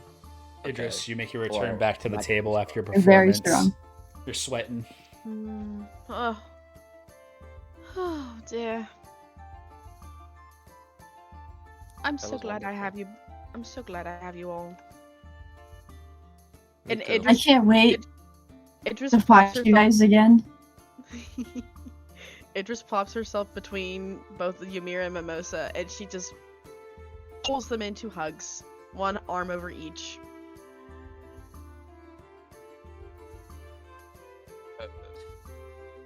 Ymir starts sulking again.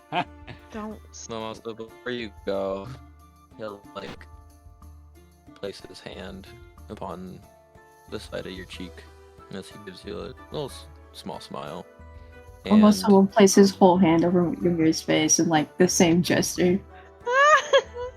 you'll see silverish magic sort of begin to loop around in like shards and spikes and sort of flow onto your body and create like a little veil as Ymir casts Death Ward on you. Okay. Since you're gonna be leaving us. What It did lasts you for just 8 do? hours. It's not gonna last forever. I'll Oh, make sure to make use of it. wow. Don't. Try Don't not do to. that. Try Yeah, not to. it's a just in case kind of situation. Oh, okay. It's like a last resort if you have to, you know? I mean, I guess. I was thinking of following the little card he pulled out. Maybe get it out of the way. If that makes sense. I think it does. No. Just don't get yourself killed. Moss is still I- holding his face. I have a lot of brothers, Mm, but you might be my favorite one. I think of my experience of having none brothers, you're my favorite too. wow. What a compliment. We go Well. from none brother to one brother. Huh. I'm gonna leave you two to little have your thing. I'm gonna go on a walk Make and sure Do what? probably head out. Just Make sure walk. Okay. Be safe. Message me if you need me. You can sleep in my bed if you want. Don't get I lost. have a bed somewhere. But like slumber party? What's wrong with that?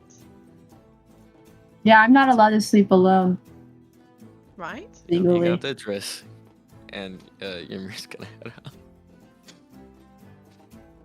I think I just made a situation worse. Up next to this day, we're gonna give it away for Idris. Let's go. Oh my Idris! god! It was my whatever. BRB. You do your thing. Most of you kind of left there, ruminating about some things and looking around. Make a perception check at disadvantage for me. Disadvantage, you say? Yes, because you are poisoned technically right now. Okay.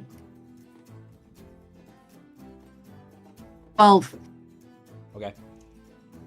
Things seem to be in order. The music's bumping. You're having drinks. It's a good fucking time. And you almost forget. Otherwise, Formosa pulls out his lantern and turns some lights on. yeah, you just put the light on in your corner. It's bright. Some people are like, "Hey, what the hell, man?" Like ignoring you, but It's they see, dark. Shut up. but they see who you are and they're like, "Oh, my bad." Just walk off. Move away from the scene in the area. Idris, you finish your performances again. It's your last performance this time, so they're wrapping everything up, and the party's like kind of playing closing time to get people out of the fucking like place. Now it's like 4 a.m. Encores are not for the weak, by the way, in case you were wondering. Are you good? I'm tired. Are you okay? I can carry you home. You want to carry me home? Yeah, you done way too much. I think I could carry you home. You seem a think you little unsteady on your feet. I can walk around. You have not stood Yeah? this whole time, almost. Wanna try? It's about a. Everything's gonna hit. Formosa as will soon as you stand. It all hits as soon as you stand. A little wobbly, like Idris said, but you're firm on your feet. You feeling okay? Yeah.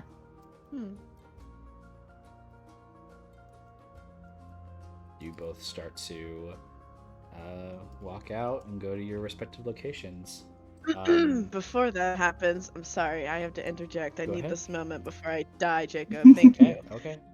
Before they all head out, Idris takes a moment to kind of glance around. What does the scenery kind of look like? Like, what's the lighting aside from the bright lantern? Is it like darkish? Like, what's what's the vibe? You had dancing lights in the ceiling that were kind of being cast upon. It was like different colors of blue and greens and stuff like that, simulating a aurora borealis in the ceiling, basically. But it's still dark in the room as far as like the lighting and everything like that in that nature. Torches and blue candles kind of lit the area a bit. The outside lights are dark. It's dark outside. Like, it's darker than it's ever been from your last previous days. And you can't help but wonder, like, what the rest of the world looks like tonight. Idris just kind of like walks over, and she just wraps Mimosa in an embrace different than just a regular hug. You're going to come back, right? Like, this isn't... You're not just going to disappear and never come back. Not if I don't have a say. I will come back. Might take a little time, though. Depending where the Narendra runs off to. She holds up a pinky. You promise? Yeah, I promise. And he'll raise up his pinky. Give a little pinky promise. Okay. Just don't forget about me. How could I ever? You kidding me? I just had to make sure. One of the first nights we ever met, you danced crazily. Meanwhile, I had 2 left feet. You've never danced a day in your life, and then you danced away. That was incredible.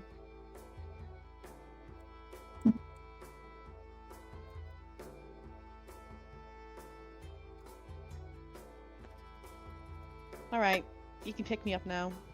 Alright. Your feet hurt? Yeah. Almost we'll just lift her up bridal style. Nicely. Okay. At first, the first step is like kind of like a shake for a moment for you, Mimosa, but there's no struggle for lifting Idris. She's not a heavy individual, and you gracefully carry her out as the chauffeur / bodyguard. As some people come over and say, "Oh my gosh, Idris! Like, it was such a great performance!" And like you're like Mimosa, you're like back up, like shoulder, like Just my walking hero through them. situation. Yeah. Idris, you're fawning a bit because you're seeing kind of Mimosa like carry you out of the crowd that's been kind of like crowding you, quote unquote.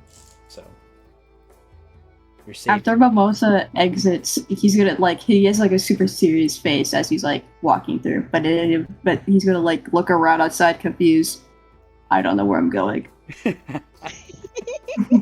And Idris like points to the direction they're supposed to go. All right, we're gonna go that way. Okay. Beautiful night as you look up Idris, by the way. The lights are basically all out in the world, and you can see like full stars for like one of the many first times at the time in the world. The only brightest star you ever see is the Nova Night during Arcanine, but this night is constellations, like full star systems. The planet of Pagoda Prime is barely visible. It's like dark.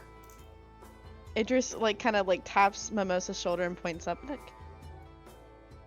Mimosa will freeze and look up because he doesn't trust himself looking up and walking. You look up. Stars. Very beautiful constellations in the sky.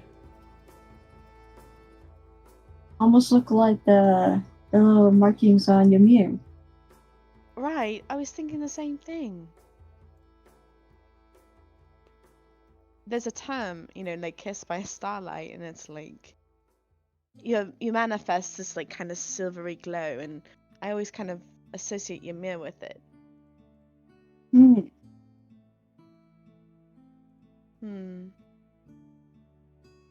Ymir is a little star.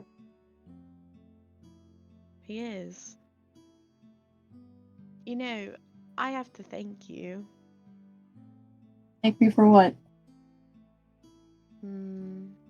Just being consistent.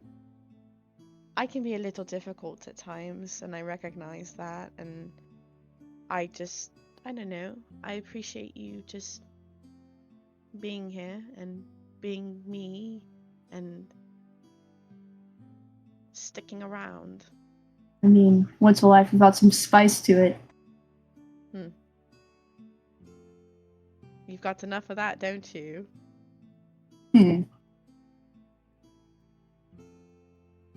Well, so we go back to walking. I'm honestly surprised that, you and Carnelian were so scared of the city, and here we are. Just having a good time. It reminds me. That was a time and a half, to be honest with you. I was so terrified of coming back here. I imagined myself to be like in chains the moment I walked back into this town.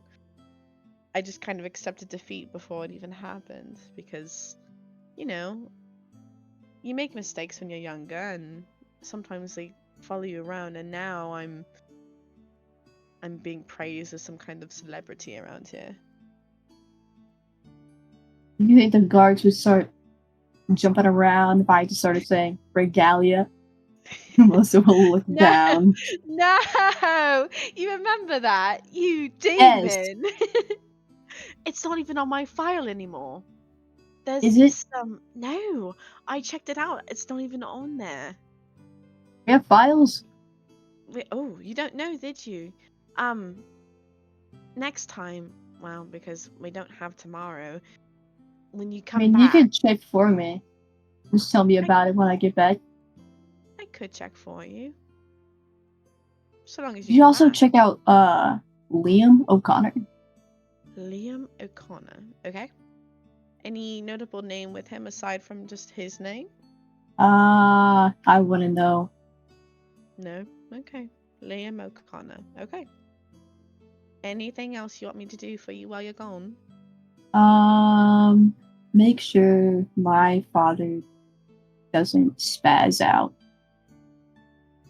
Well, I already kind of assumed I was going to be protecting your father when you were gone, to be honest. I kind of put that in my mind. I think he's gonna need a lot of comfort. I know these 3 days are gonna be a lot different than every other year. Yeah, they're gonna be hard for all of us, especially your father. So, I'm happy to step up to the plate and provide what I can. Mimosa and Idris, you both arrive to like the place you're staying for the night. The night becomes late as your exhaustion starts to kick in for the moment. Mimosa, you grabbing onto Idris, you set her down, and you guys walk into the place that you're staying. I'm not going to do any other scenes of the night because realistically, you all have done many downtime days to do what you've wished to acquaint to, and if there are anything that you wish to canonize for yourselves as individuals, you may feel free to do so as long as it doesn't impact actual things you own and require. But with that being said, we have 15 minutes left of this session. Sure. The rest of this session is going to be a little bit of narration, and we're going to talk about a few things. First off, I'm going to bring you back all to the table real quick. Mimosa, with you being separated from the party, there is a potential chance that Mimosa does not return to the party immediately. So in that time, for whatever days there are, you may need to wonder on what to potentially do as far as like playing in the campaign moving on. So we'll see how that time goes and how long it takes you to get back. But I'm not going to do a back and forth of Mimosa, here's your scene, Father Cruz and the five of you, and the rest of you, what's your scene. So returning back is what we hope to happen at the end of those 3 days. So keep that in mind if this is what you guys are solidifying on, is that Mimosa is going to be released out there to end up somewhere. So keep that in mind. So there is a potential chance that Mimosa, your character, if they are lost in a way, they're not going to be necessarily playable for some of the future sessions moving forward because you won't be present.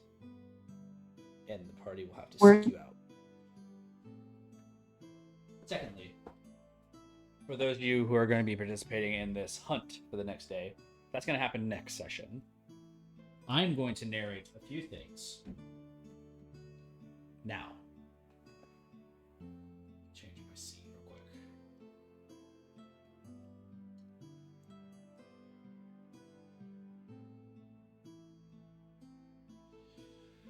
Sleep comes to you all in the middle of the night.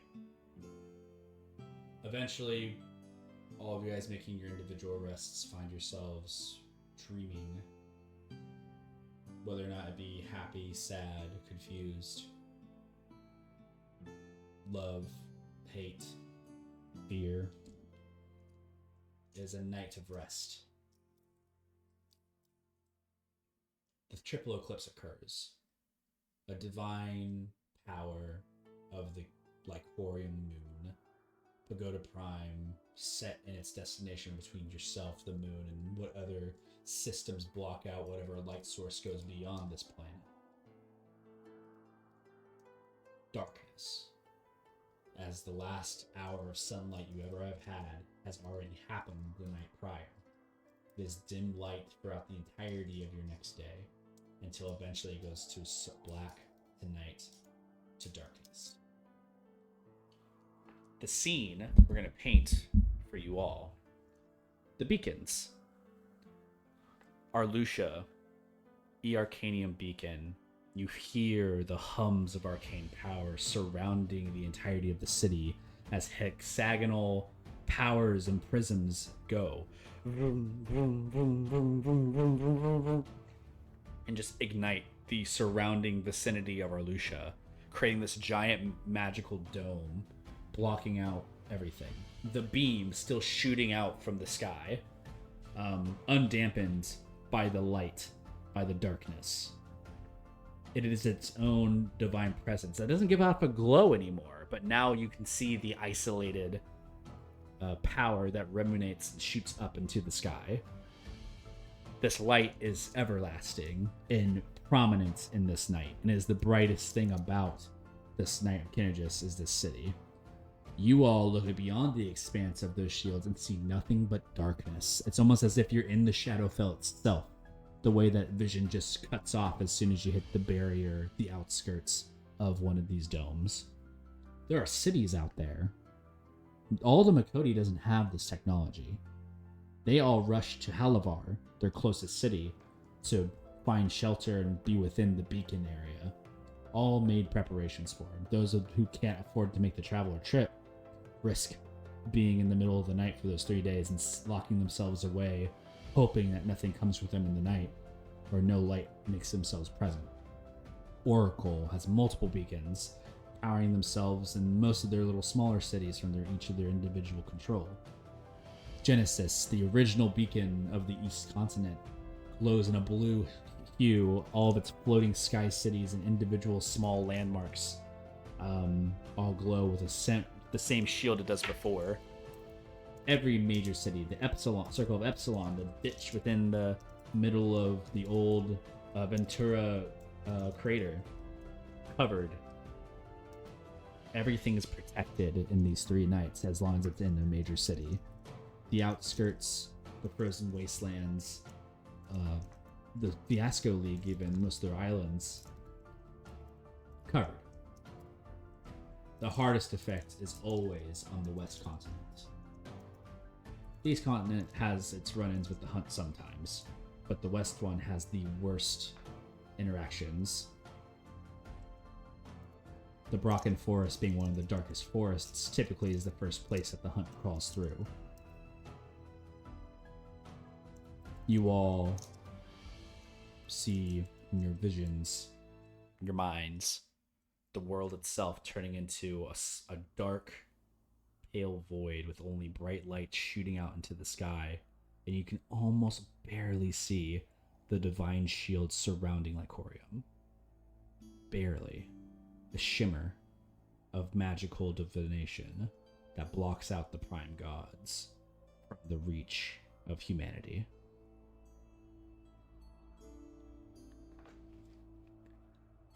In Awakening, we're only going to do one scene here, and it's going to be for Mimosa, and then we're going to end the session and return to the rest of what happens for you guys. Mimosa.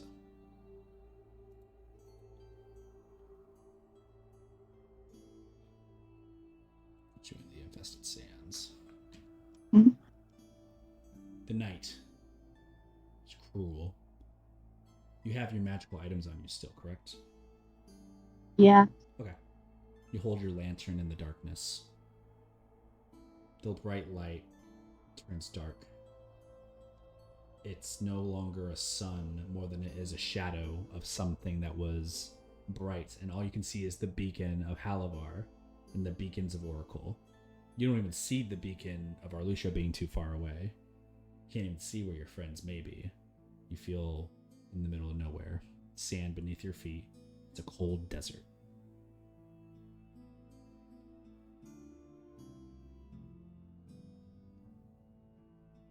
Melissa was turn the lantern off and he'll just wait. The light dampens. The lantern sits. You hear something. You turn to your right, you hear a snarl. Some type of grip into the sand, a dash. You turn your head to the right. Nothing. In the distance to the left, you see something standing on a dune. Something dark. Something elongated. Something terrible.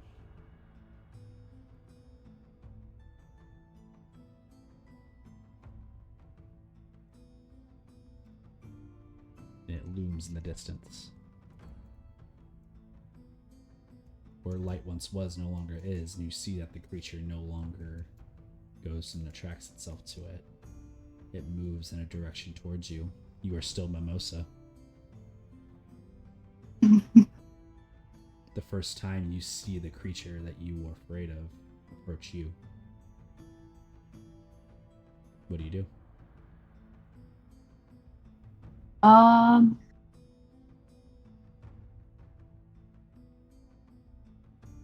Almost will back up and pull out his hammer. You pull out your hammer. The creature making a dash towards you, on legs, like bipeds, like rushing. You see a hand. The hand's a little bit longer than they should be. The legs, like carrying themselves, are beyond the body and torso. A mouth that's covered in like grime and ichor is crawling itself across the sandy floor. And as you go and you're paying attention to the one in front of you, you don't recognize the two that have snuck up behind you. Mimosa, you pull out the hammer. Is this the hammer of eruption? Oh no. Okay, that's what I was asking. Your regular hammer.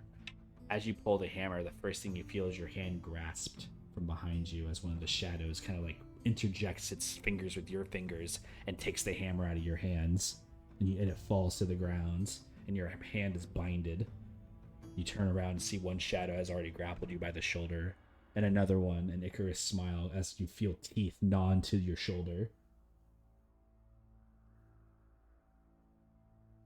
The other one approaching you from the front dashes, and as the teeth gnaw into the side, your anger subsides, and the frustration of like it not showing up. Why are you still yourself? Your teeth grind as the blood that reveals from your shoulder turns to black ichor. Your body jolts as multiple hands grab onto the two individuals behind you, and one large tendril reaches out and grabs the one in front. All you hear is this screeching. And like this big screech goes across the entirety of the desert. Like a large siren howl. Almost in screech. Mimosa, your eyes are the last thing that you can see as your hands basically cover your face and you feel yourself sinking deeper and deeper. Where do you go? Unsure. All we know is where you awaken.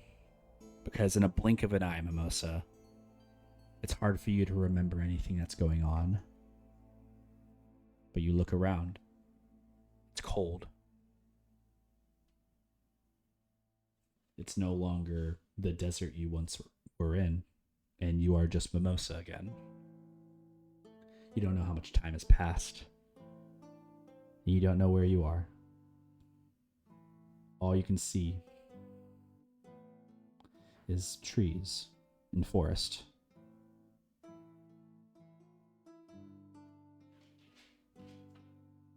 Also will stand and try to get his bearings and see if he can recognize the area.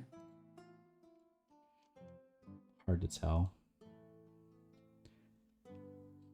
The trees. You said it was move. cold? It's cold. You know you're northern. Your body doesn't feel tense and tired. You look around you. blood.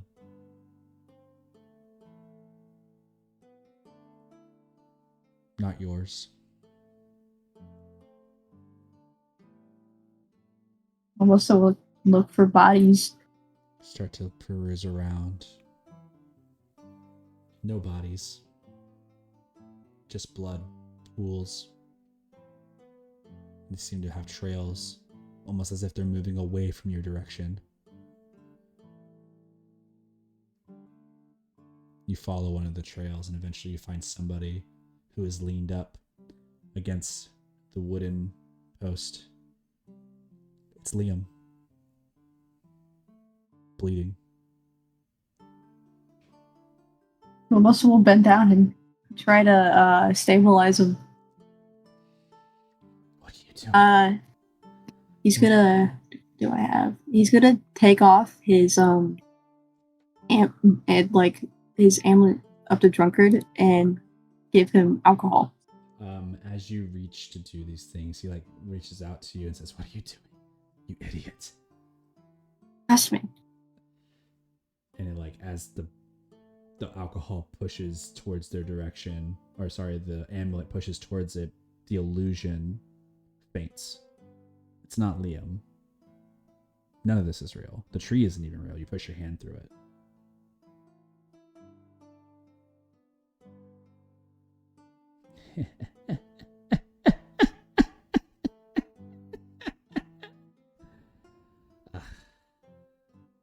Was it all you hoped for? This is what you wanted to happen? To be the hero? Oh, your soul is so tasty. Where am I? Don't you tell? Things are more dire than they appear. Do you feel different? Do you feel at home? Make a nature check with advantage. Okay.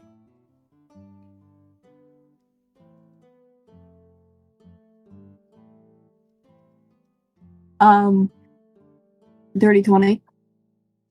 You are not in the material plane. You already feel the nature of the way that the wind moves is different. The ground feels odd. You can't even breathe the same, as darkness is still looming, but like a twilight, not in a way that's normal to day and night. No, that magenta hue is not in the sky like it typically is. You're somewhere else. You have stumbled your way to my home, Mimosa. I like to see you find your way out.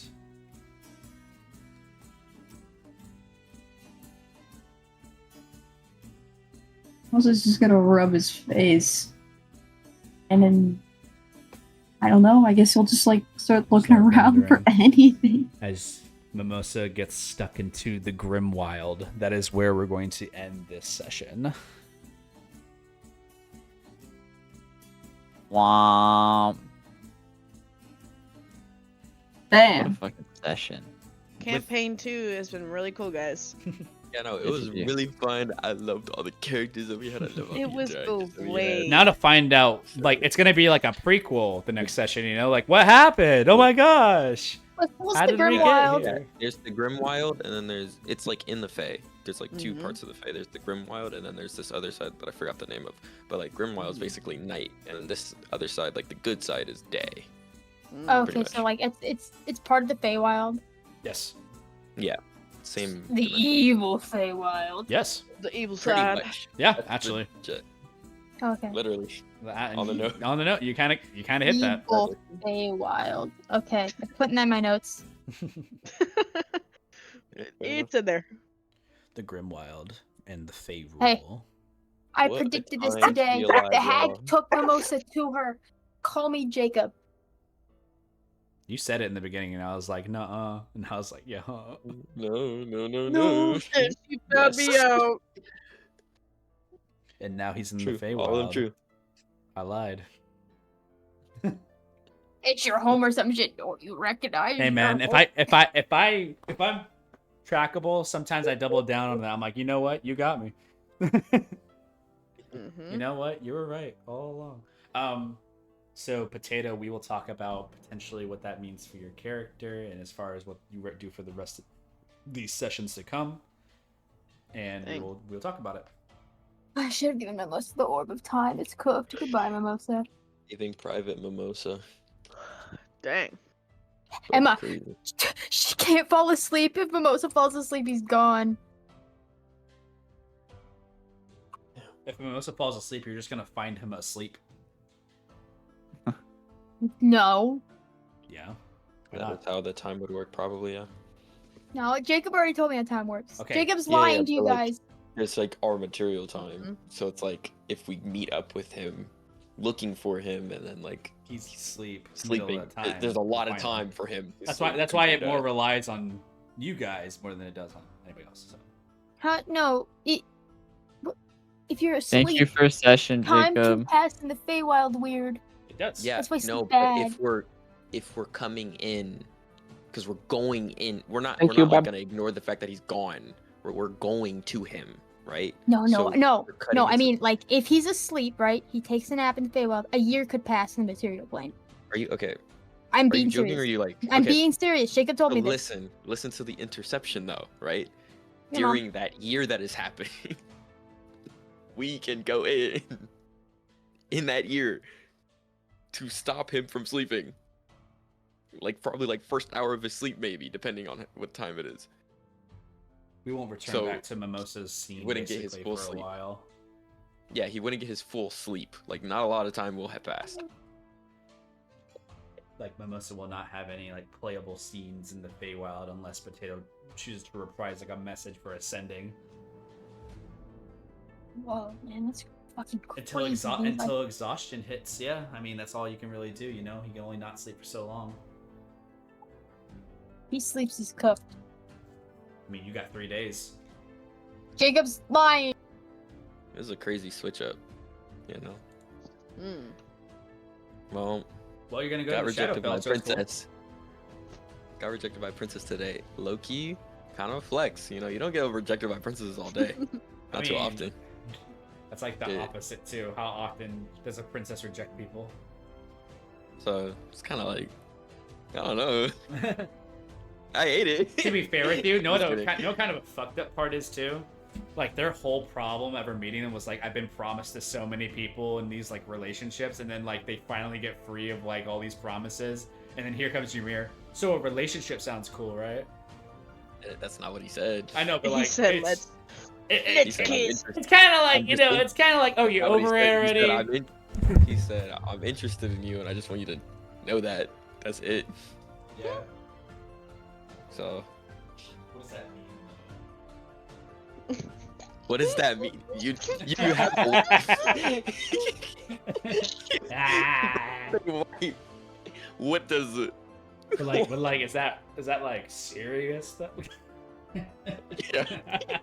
Like, how interested is interested, you know? Oh my like, God. do you like her? Or I like, think- like her, you know? Ymir's whole thing is like, I think what Ymir is feeling right now is the only thing he's thinking about in the back of his mind is like bad influence. Because Ymir's perspective is like, he's a street rat, you know? He literally comes from nothing. So, and he's talking up to this princess. So he's just like, man, that was just stupid. Something about Ymir and unattainable goals is like magnets. You know what I mean? Yeah, yeah, that's another thing. That's literally his character. It actually makes it's such a good point. You know, like It makes bro sense. is like, I can't do it. Watch me. What's the most unattainable thing in the moment? That was it. I'm a god. Oh my gosh. So yeah. Bro walking He's out just said, like, "We are the gods bad now," and you're like, "I'm sorry." Book club's ruined. Fuck. Damn, bro. Damn. He's not gonna respond to my texts. You're gonna send ascending, and it's not gonna say anything back. I know you have it. I'm dead ass gonna get ghosted in this medieval steampunk world, bro. Couldn't lock the baddie. It was too soon. Nah. We know who the you're baddie's right. interested in. Ah! Yeah. If only. Where you going after your journey, Mimosa? Your house. Interesting. All right. Well, I'm not gonna hold you guys accountable. Say bye, stream. Bye. Bye. Bye. Bye.